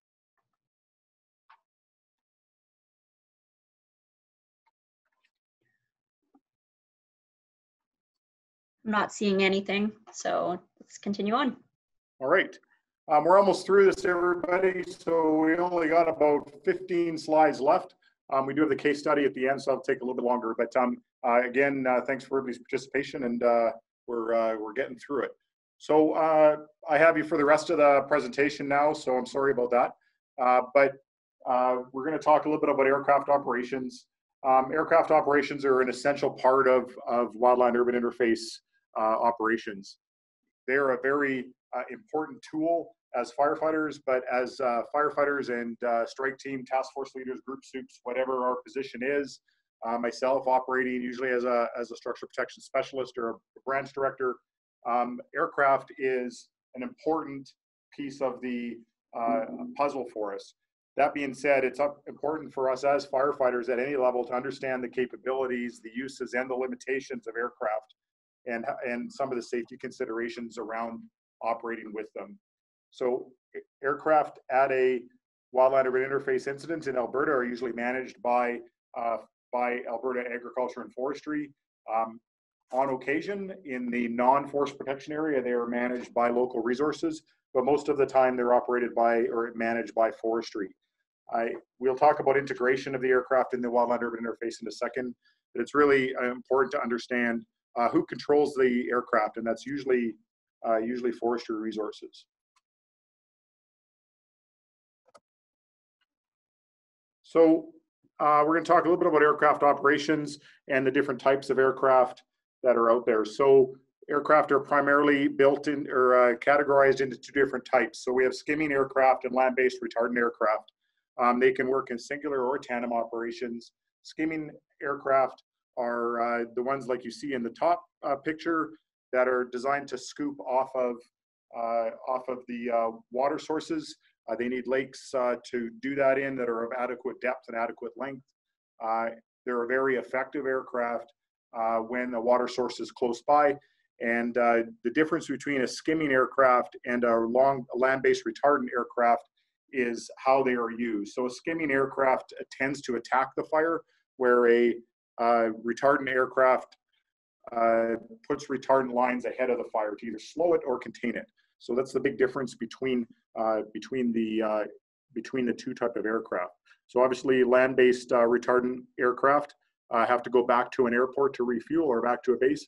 So sometimes their turnaround times are longer. So all aircraft are managed by an air attack officer that flies in a bird dog aircraft. That bird dog aircraft usually leads them into the site where they're dropping. And it's important to understand that the bird dog is a separate aircraft, and their job is to direct air communications, and they work in conjunction with incident command or the troops on the ground to optimize the use of the aircraft. So when we're working, at least up in our area, when we're working directly with forestry, sometimes our officers that are in charge of an incident will be talking directly with the bird dog on a ground to air frequency, which we'll talk about those frequencies in a minute. So going to get into helicopters. Helicopters are a really important piece of a Wildland Urban Interface incident. They are used fairly extensively for various needs. Personnel and freight transport, just moving equipment, moving people. Obviously, that's one of their primary uses besides water delivery. Those who are operating in a command role or a division supervisor or a branch director role often use these helicopters for reconnaissance to get a big overview of the incident and understand where the fire is going and what the fire is doing to be able to provide proper tactics. Water retardant delivery. So we mentioned both water and retardant because heavy helicopters and even medium helicopters can deliver retardant out of mobile retardant bases. But their primary function is most oftenly used for water bucketing. So we can use helicopters quite effectively near water sources and near buildings to wet surrounding fuels, attack fire directly. We tend not to use aircraft, both helicopter and fixed wing, for bucketing or dropping directly on homes because of potential damage. If you think about the effectiveness of a 150 or even 300-gallon bucket that dumps water on a house, it's a big splash. The water does wet the house down, but then they got to go back and reload. When you can have a sprinkler system that continually wets for a period of time, the sprinklers are actually a little bit more effective. You can use a helicopter for better uses on actually dealing with the fire. Obviously, aerial ignition helicopters are used for that as well. And then some helicopters in some cases are used for bird dog uses as well. So one of the things to mention is that only the IC or approved supervisors are allowed to request tanker action or aircraft action on a WUI incident. So this isn't something that a line firefighter can request that has to be moved up the chain if they require it, but it's very controlled on the forestry side on how well or what those aircraft are used for, because sometimes they're in short supply. So aircraft in all cases have to be used in the best method that contributes best or most well to the incident. So just because we think we want one doesn't mean we're always going to get one. So one of the things we're going to talk about is just the safety of our operating around aircraft. It's really important for those of you who don't work around air tankers to understand what the sirens mean on a bird dog aircraft. So the bird dog aircraft carry or have a siren that's mounted at the bottom of the aircraft. They lead the air tanker group into the incident where they're going to provide the action. The first siren you're going to hear is the yelp siren. I'm going to play that now as soon as I can get my cursor working. There we go.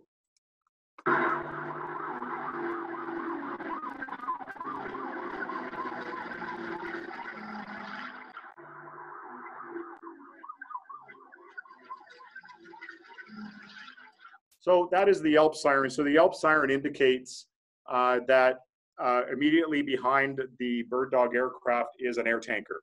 The air tanker is coming in for a drop that could be anywhere from 1 to 5 minutes behind it, and it will make a drop in that area. If you do hear a yelp over top of you, you need to look up and understand where that aircraft is going.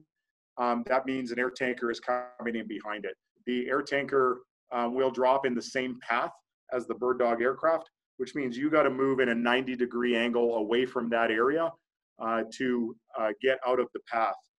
Understand how the speed of the either retardant or water or foam that is coming out of that aircraft is traveling at. It will cause great injury. It has been known to flip vehicles, break trees. You do not want to be in that place. So when you hear that yelp, that's time to get out of that area. If you have radios and you are in that area, that's a time to radio that you're in that area to make sure everybody or the right people are aware that you're in that area. One of the other things to consider is that air tankers sometimes work in groups of up to 4 aircraft. So just because you see one doesn't mean it's safe to go back. Wait until you hear the whale siren, which is from the bird dog aircraft again on their next path. So we're going to hear that now.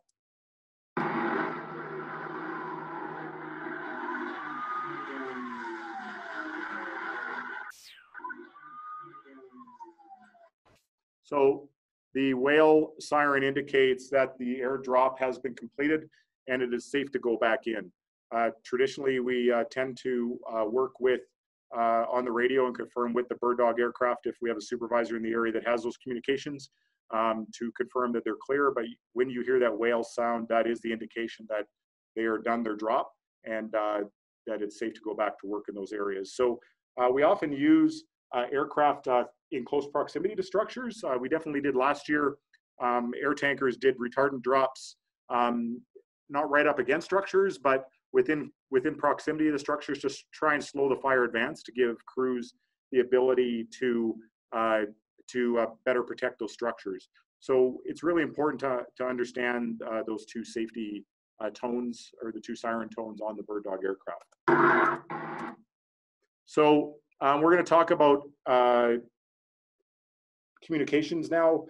Primarily, Alberta Wildfire communicates on predetermined channels. We don't always have access to these channels, but it's important for you to understand what those channels are. So the first one we have is the air advisory channel.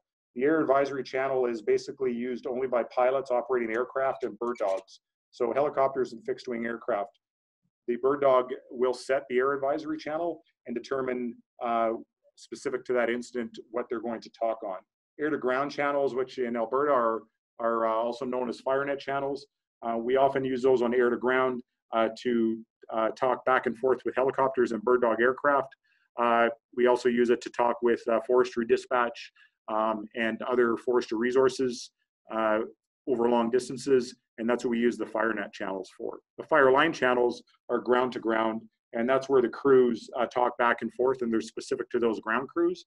They're primarily simplex radio channels that do not have repeaters attached to them like the FireNet does, and they're meant for line communication. Of course, there are options with regards to communicating with forestry. I know our WUI teams carry dual radios, so we have our fire or AFRAX radios as well as forestry radios to talk back and forth to forestry staff.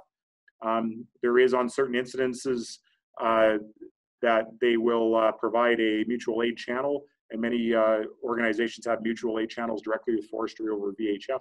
So there's all kinds of different options. The take-home message here is to understand how we're operating and what communication channels we're on, and those are done through the safety briefing.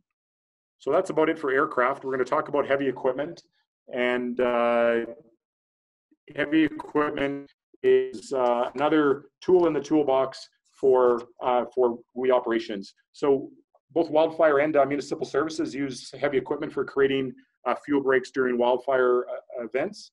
Heavy equipment is a preferred way to make fire line in Alberta, and they can make fire line in a heck of a hurry.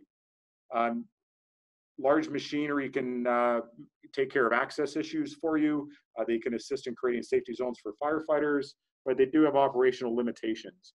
In the Wildland Urban Interface, we use heavy equipment for other tasks as well. This includes large-scale site preparation. This could be tree removal, making line around a building.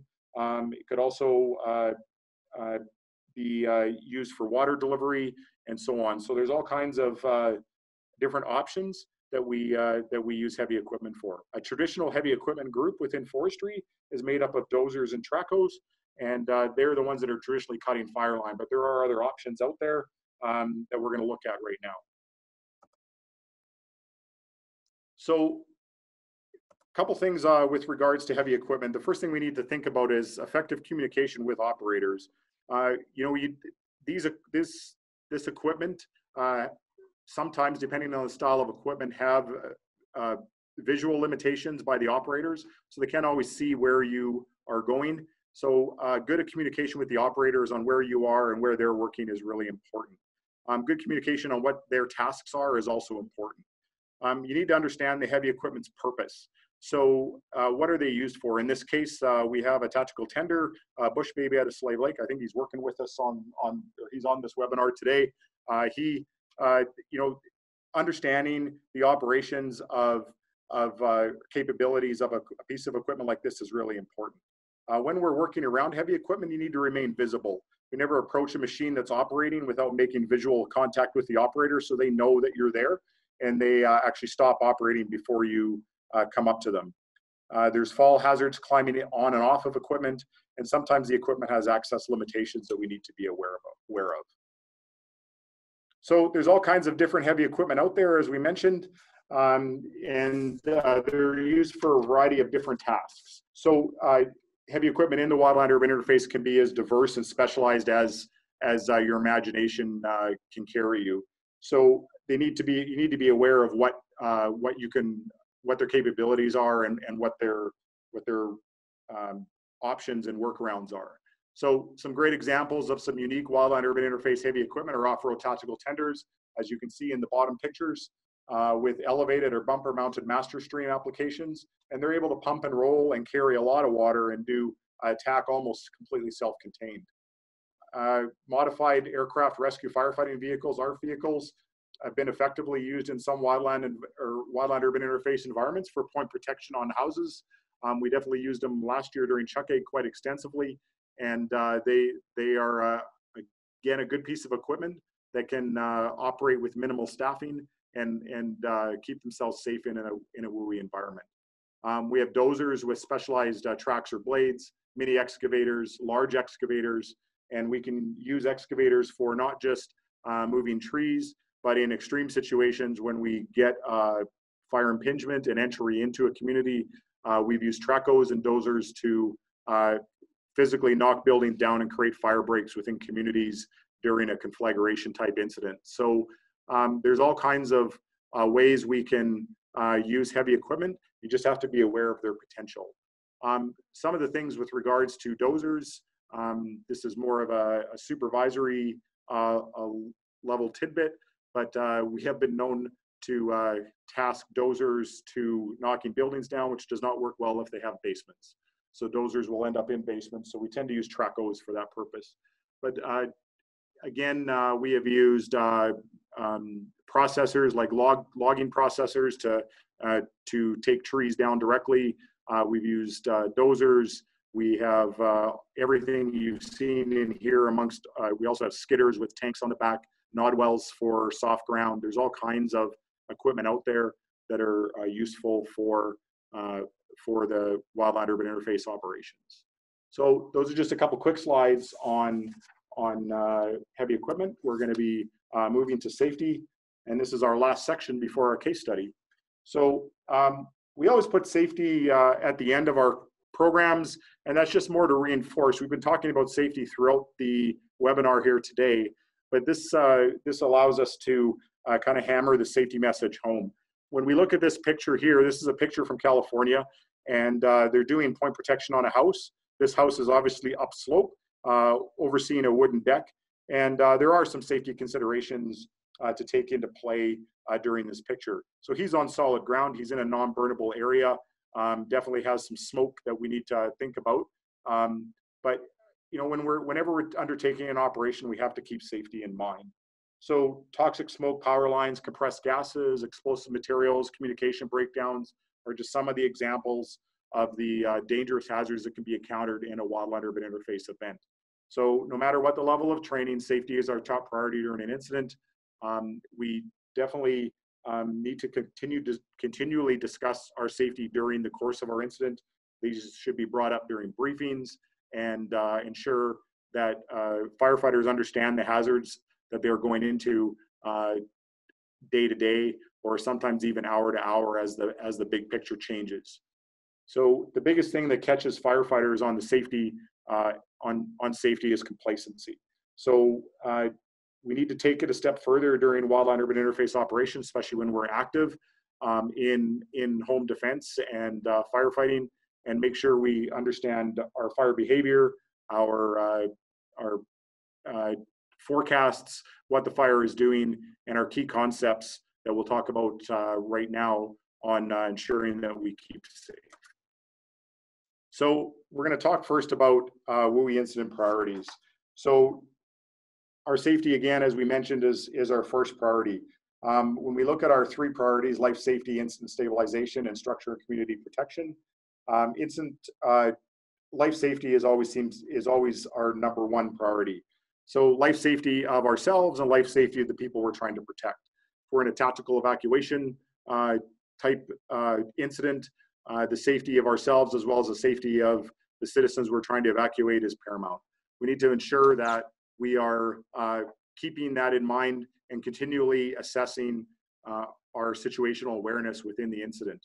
A typically fast-moving incident will have safety hazards challenge us on a regular basis, and we have to make sure that our life safety is paramount.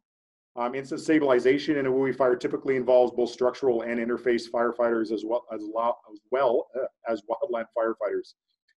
Stabilization of a multi-agency response while allowing prompt evacuation can be extremely difficult without unified command.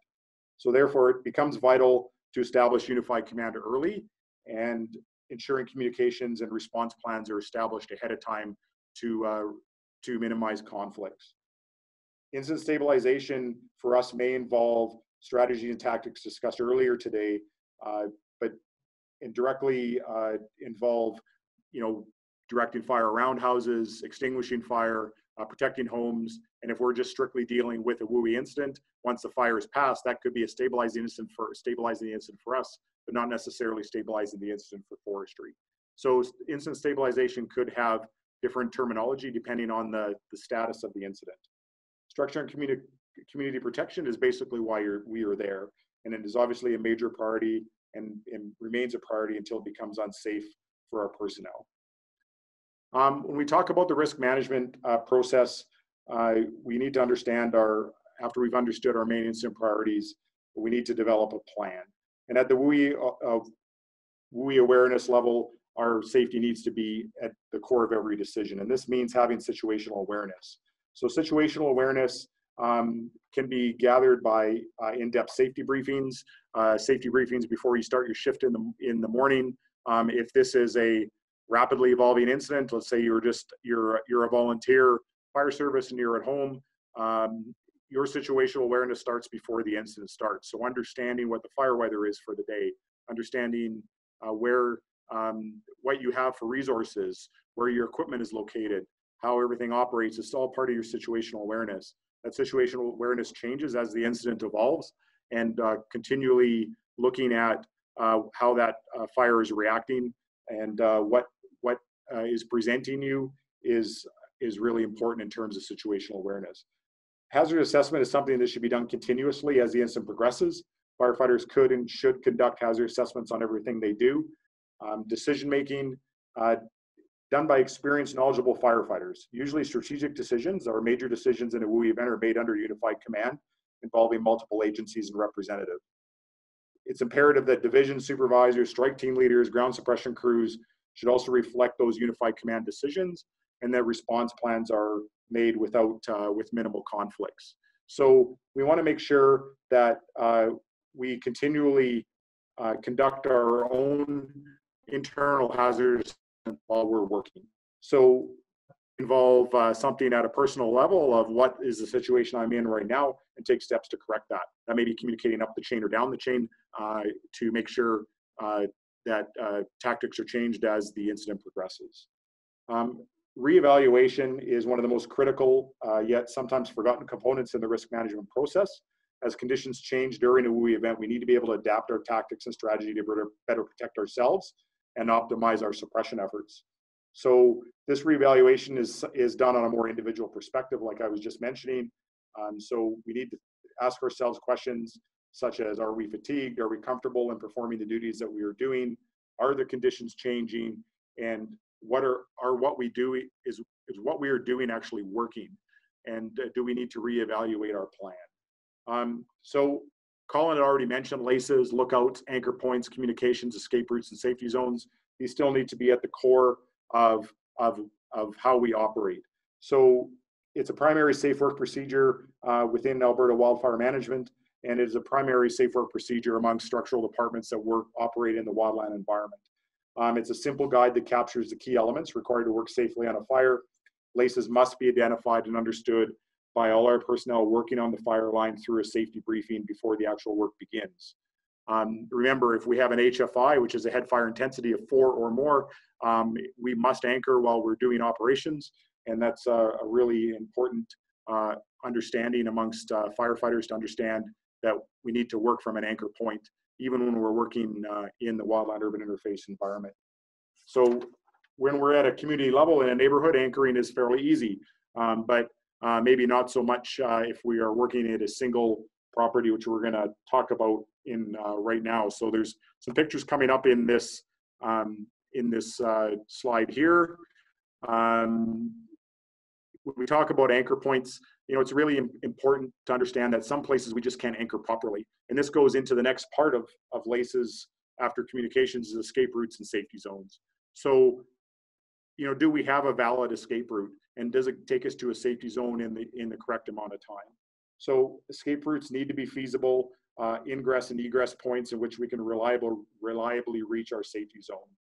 So we have to take a look at the tactics and the strategies that we have, the resources we're deploying, and determine the most dependable escape route, which gives us the most rapid egress for our crews and apparatus. We don't want to use routes that are compromised by smoky conditions, densely packed fuels that could give off extreme radiant heat, because that's going to affect our escape route if we need to use it. We have to be cautious of bridge heights, weight restrictions on bridges, and other hazards that could impede or slow our egress. Safety zones in the Wildland Urban Interface are dramatically different than safety zones in the wildland environment. Evaluate your protected targets and determine an area of defensible refuge which can withstand the fire front passing over. The size of the safety zone is extremely important to our survival as WUI firefighters. Common safe zones in communities regarding Wildland Urban Interface are soccer fields or recreational open spaces with minimal fuel load, large width highways or roadways, community parks, large building parking lots, and so on can all be considered safety zones within a wildland urban interface environment. So next we're going to talk about fire entrapment survival zones. So when we talk about survival zones versus safety zones, we are talking about two very different things. So a survival zone is a place to avoid entrapment. So if we are in the point where we feel we're going to be entrapped and we can't get to our safety zone, the survival zone is kind of our last ditch defense. So some things to keep in mind is, and I know this is really easy to say, is to stay calm and act quickly and decisively. In an interface fire, there are some protective considerations for a firefighter given their entrapped environment. In all entrapments, you need to communicate a mayday, and it needs to be relayed to your immediate supervisor. It's important to relay where you are, what's happening, and what you need. So for the structure of firefighters that are with us, your who, what, where, air, or whatever mnemonic you use for your mayday in the structural environment, these are very similar maydays in the wildland urban interface environment. You need to communicate who you are, what the problem is, what's happening, what you need, and so we can make sure we get that help to you. Some of the refuge considerations would be retardant or water drops in locations surrounding you to slow fire advance, and they could be potential rescue operations could be put into place if there is an entrapment. So let's talk about these three refuge areas. So let's talk about structure refuge first. So I want to make sure that you understand all these refuge considerations are last resorts. So structures actually can provide a fair amount of protection even if they're later destroyed by fire. So if we have to move to a structure and you have time to do that because you have no other escape route, some of the things we want to think about is quick fire smarting around the structure. So that 1.5 meter zone, we want to try and clear that as best we can. Make the structure as survivable as we can. If we have the ability to get a hose line in on the leeward side of the building, get a hose line in to protect ourselves, we can do that. If you have your structural gear with you, now is the time to put it on. If you have breathing apparatus with you, now is the time to put it on. Get that stuff get into the structure, make sure our gas is shut off if we can, make that building as safe as possible, and wait out the fire. We want to make sure we have lookouts in place to watch for structural impingement so we know when the time is to escape. Forest refuge is really our least ideal option for survival zones. So forest refuge, we want to try and attempt to shelter within a burned area if we can find it. If we can't, we need to find an area in front of the fire front that consists of light fuels. We want to protect ourselves as much as possible. If we can move quickly through a fire front, if it's safe to do so, when we're talking now about HFI 2, HFI 3 is safe to do so, even up to 4 can be dicey, but anything above that, you're likely not going to get through a fire front. But if we have to, you want to move quickly and or try and find an area where the fire front is lighter. If we're unable to access that burned area, looking about sheltering on the ground is not a great spot, but it's a great thing to do. But consider helipad, fire control lines, stump holes of uprooted trees, there's all kinds of options out there. None of them are great, but we want to take a look at that as potential options. One of the other refuge considerations is now is the time to not wait for permission, but if you have an option to burn out an area for yourself, that's another option for you if you have to forest refuge. The last thing we want to talk about is vehicle refuge, and vehicle refuge is probably a better option in some cases than forest refuge. So the reason we have an Australian fire truck in this picture is Australia is actually leading the way in vehicle protection for wildland urban interface operations. So this vehicle actually has sprinkler systems on it. There's more and more North American vehicles that have sprinkler systems on them. I know we've installed it on our new WUI Type 3 engine, and we're actually putting them on our Type 6 engines now. And that's just in the unlikely event we have to refuge, or we find ourselves too close to hot fuels, which we shouldn't be there in the first place. But in case we are, we have a way to protect ourselves. If we don't have a sprinkler system, keeping that 100 gallons or quarter tank of water in your truck at all times, this is where we would put that into place. So if we have to get into a vehicle, we cover ourselves up, we get our extra PPE on if we can, we turn our protection systems on, or if you have a turret on your bumper, you can get that into a fog stream above your vehicle as the fire front approaches, and you can take other actions to protect yourself. If the vehicle catches on fire, we exit on the lee side of the vehicle and exit and use it as a shelter until the fire front passes. So if you have time, take a look. There's all kinds of videos on YouTube on the Australian vehicle protection systems and how they do it. They've even gone so far as putting heat shields around their windows and other options like that. So great options for vehicle refuge. It's not, again, an area that we need to get ourselves into, or we shouldn't be getting ourselves into, but as a last ditch possibility, we need to look at these survival zones as potential areas to refuge. So the next slide we're going to talk about is just special safety considerations. So all kinds of different things in the Wildland Urban Interface. Some of them we've already talked about, but we're going to go through the different photos. So down power lines. Obviously always a risk in a WUI type incident as power poles get compromised, usually a lot of wind. Down power lines definitely become an issue. Civilian intervention or resistance to evacuations. So this doesn't matter if it's rural or urban. We tend to have people that are just not wanting to leave and they want to take matters into their own hands. They put the risk of our firefighter or the lives of our firefighters at risk because it slows our operations and decreases our efficiency as firefighters. And now we have to worry about them when they get themselves into trouble. Propane or other compressed gases in residential areas.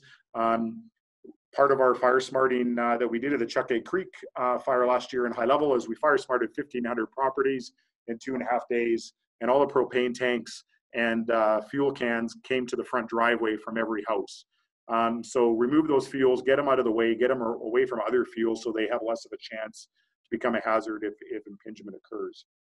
Congested traffic, restricted access, it restricts access for responders, overloads roadways and bridges, and we could have overhead restrictions as well. Animals, where those are farm animals, pets, home animals, homeowners leaving pets behind are always a consideration as well that we have to be aware of.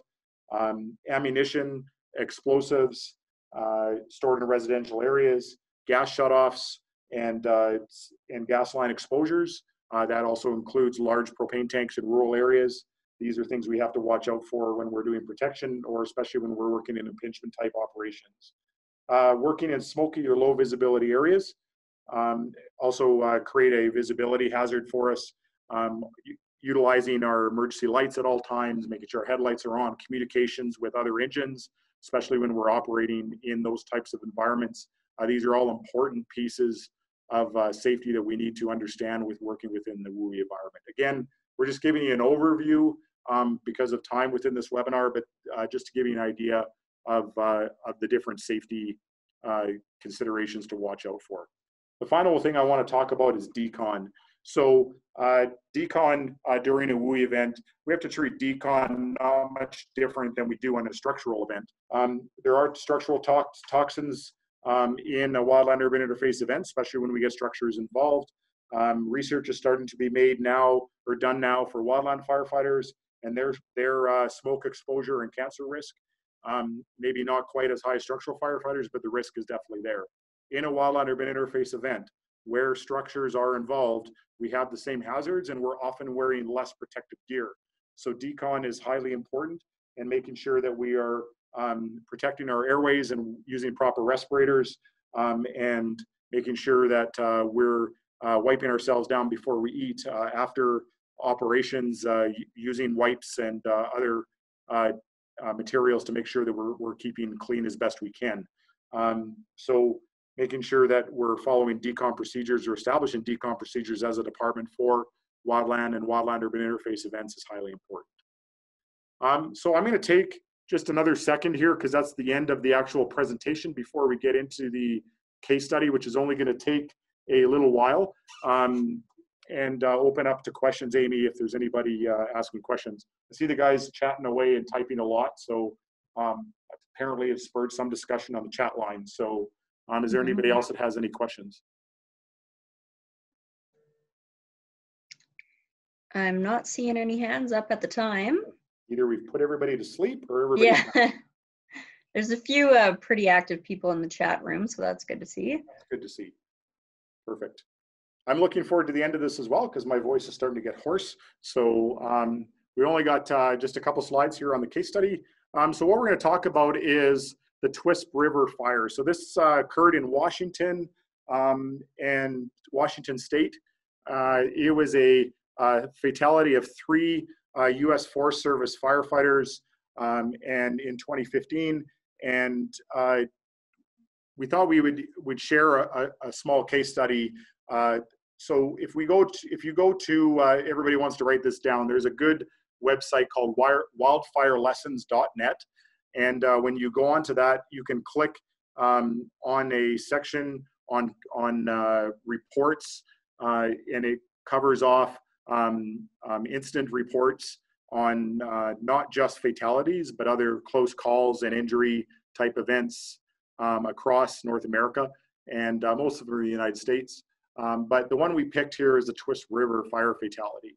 And the reason we picked this one is it covers off engine operations, and it covers off a lot of things about escape zones, safety routes, or escape routes and safety zones, and limited visibility, and not understanding or getting communicated to the fire weather for the day. So this entire incident happened in about 3 to 4 hours. The fire doubled in size in more than 15 minutes, or just in approximately 15 minutes. And again, there was 3 Forest Service fatalities out of a Type 6 engine 642. So we're going to talk about the point of ignition first. So the point of ignition was the dot here, the orange dot. This was the ignition at house number 8. So you got to understand the way the United States operates. Sometimes there's multiple agencies and multiple jurisdictions involved, and this also contributed to this incident as well. But as the fire progressed, the fire spread rapidly in a northwest direction. So, so the slide doesn't work quite well here, but it goes up towards house 7, up to the upper left. So, so they decided to initiate structure protection using 4 engines on houses 2 and 3. And houses 2 and 3 are right in the top center of the slide there. And this is where engine 642 went. So the crew briefings established LCES is what they call it in the States. They don't use LACES, they use LCES, and instituted the 3-way intersection close to where it says number 4 as a safety zone. The crews were told to expect an east wind shift at about 1500 hours. So this was the fire, and as it took off. And the fire was actually moving in that northwest direction, but you can see the valley between them and house 2 and 3, and this is where that crew was. So, so the left flank point of contact noted a westward wind shift and made contact with the right flank, saying they could have had air resources because it was beginning to look as if the right side of the fire was getting more intense. So they saw the intense fire behavior. They had a dozer out by house 3, and they were trying to put a dozer guard around that house. Engine 642 that ended up with the fatality, it's really hard to see that little black mark there, but that's an engine by house 2. They were unable to remain under the conditions that they found themselves in, and they drove towards house 3. So that's where they went, was towards house 3. So the engines at house 3 realized at this point that impingement at their area was imminent, and they deployed their fire shelters at the Y site. So the Y site is just to the right of that arrow, it says Y. So I'm going to find my spot here.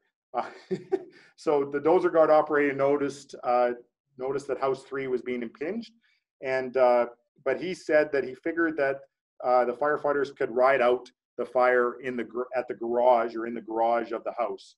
The dozer operator called for an engine crew to aid, but it was unable to contact, and he walked out on foot and deployed a shelter. Engine 642 proceeded to the house 3Y, but was met with heavy smoke and high heat.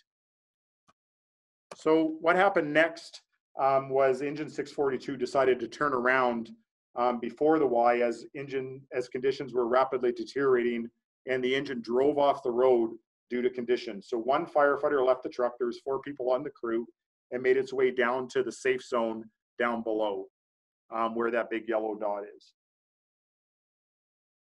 At 3:08, operations were suspended, and due to overwhelming fire intensity. The firefighter of engine 642 showed up at the 3-way below and reported that the crew members inside engine 642 remained there. When they went back, they found the bodies of the firefighters' bodies in engine 642. So the fire eventually grew an additional 159 acres or 64 hectares in only 15 minutes. It overran the engine crew and the dozer crew. The dozer crew survived. The engine crew operators did not. They were trapped by their vehicle. So a couple things contributed to the death and the serious injury of the firefighters in this incident. One was when you read the report surrounding the Twist River fire, they were not aware that it was a red flag warning day. So red flag warning day is when you get a red flag warning, and Alberta uses a red flag warning as well, we are to expect extreme fire behavior. This may have affected the tactics that they used to protecting these houses. One of the other factors that was involved in the deaths was the decision of the engine crew to turn around and try and make their way down the road. The road was very windy. It did not make for a proper escape route.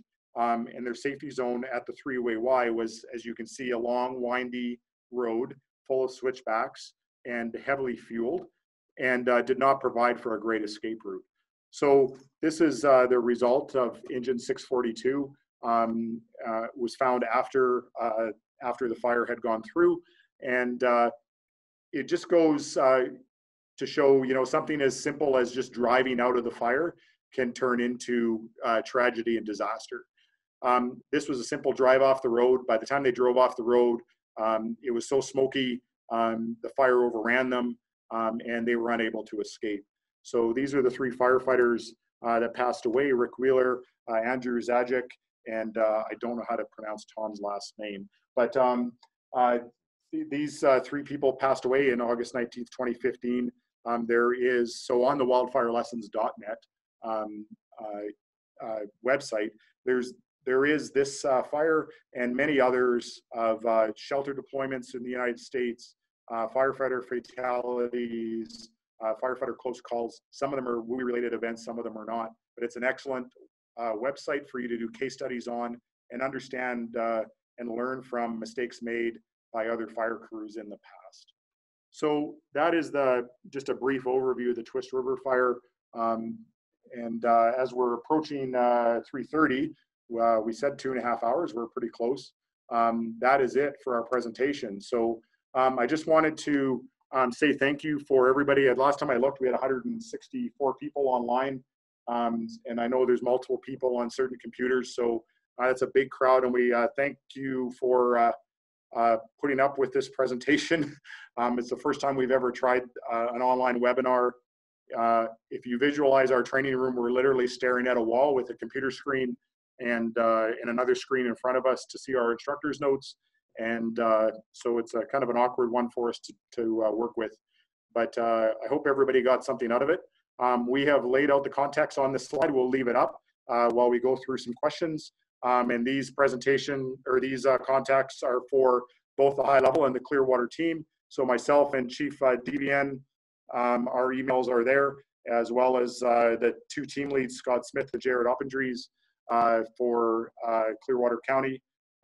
Fred Tyrell is the Executive Director of the Alberta Fire Chiefs Association, and he's the grant coordinator for the Alberta Fire Chiefs Association and oversees the administration of the 2 contracts with Alberta, or with Clearwater County and ourselves.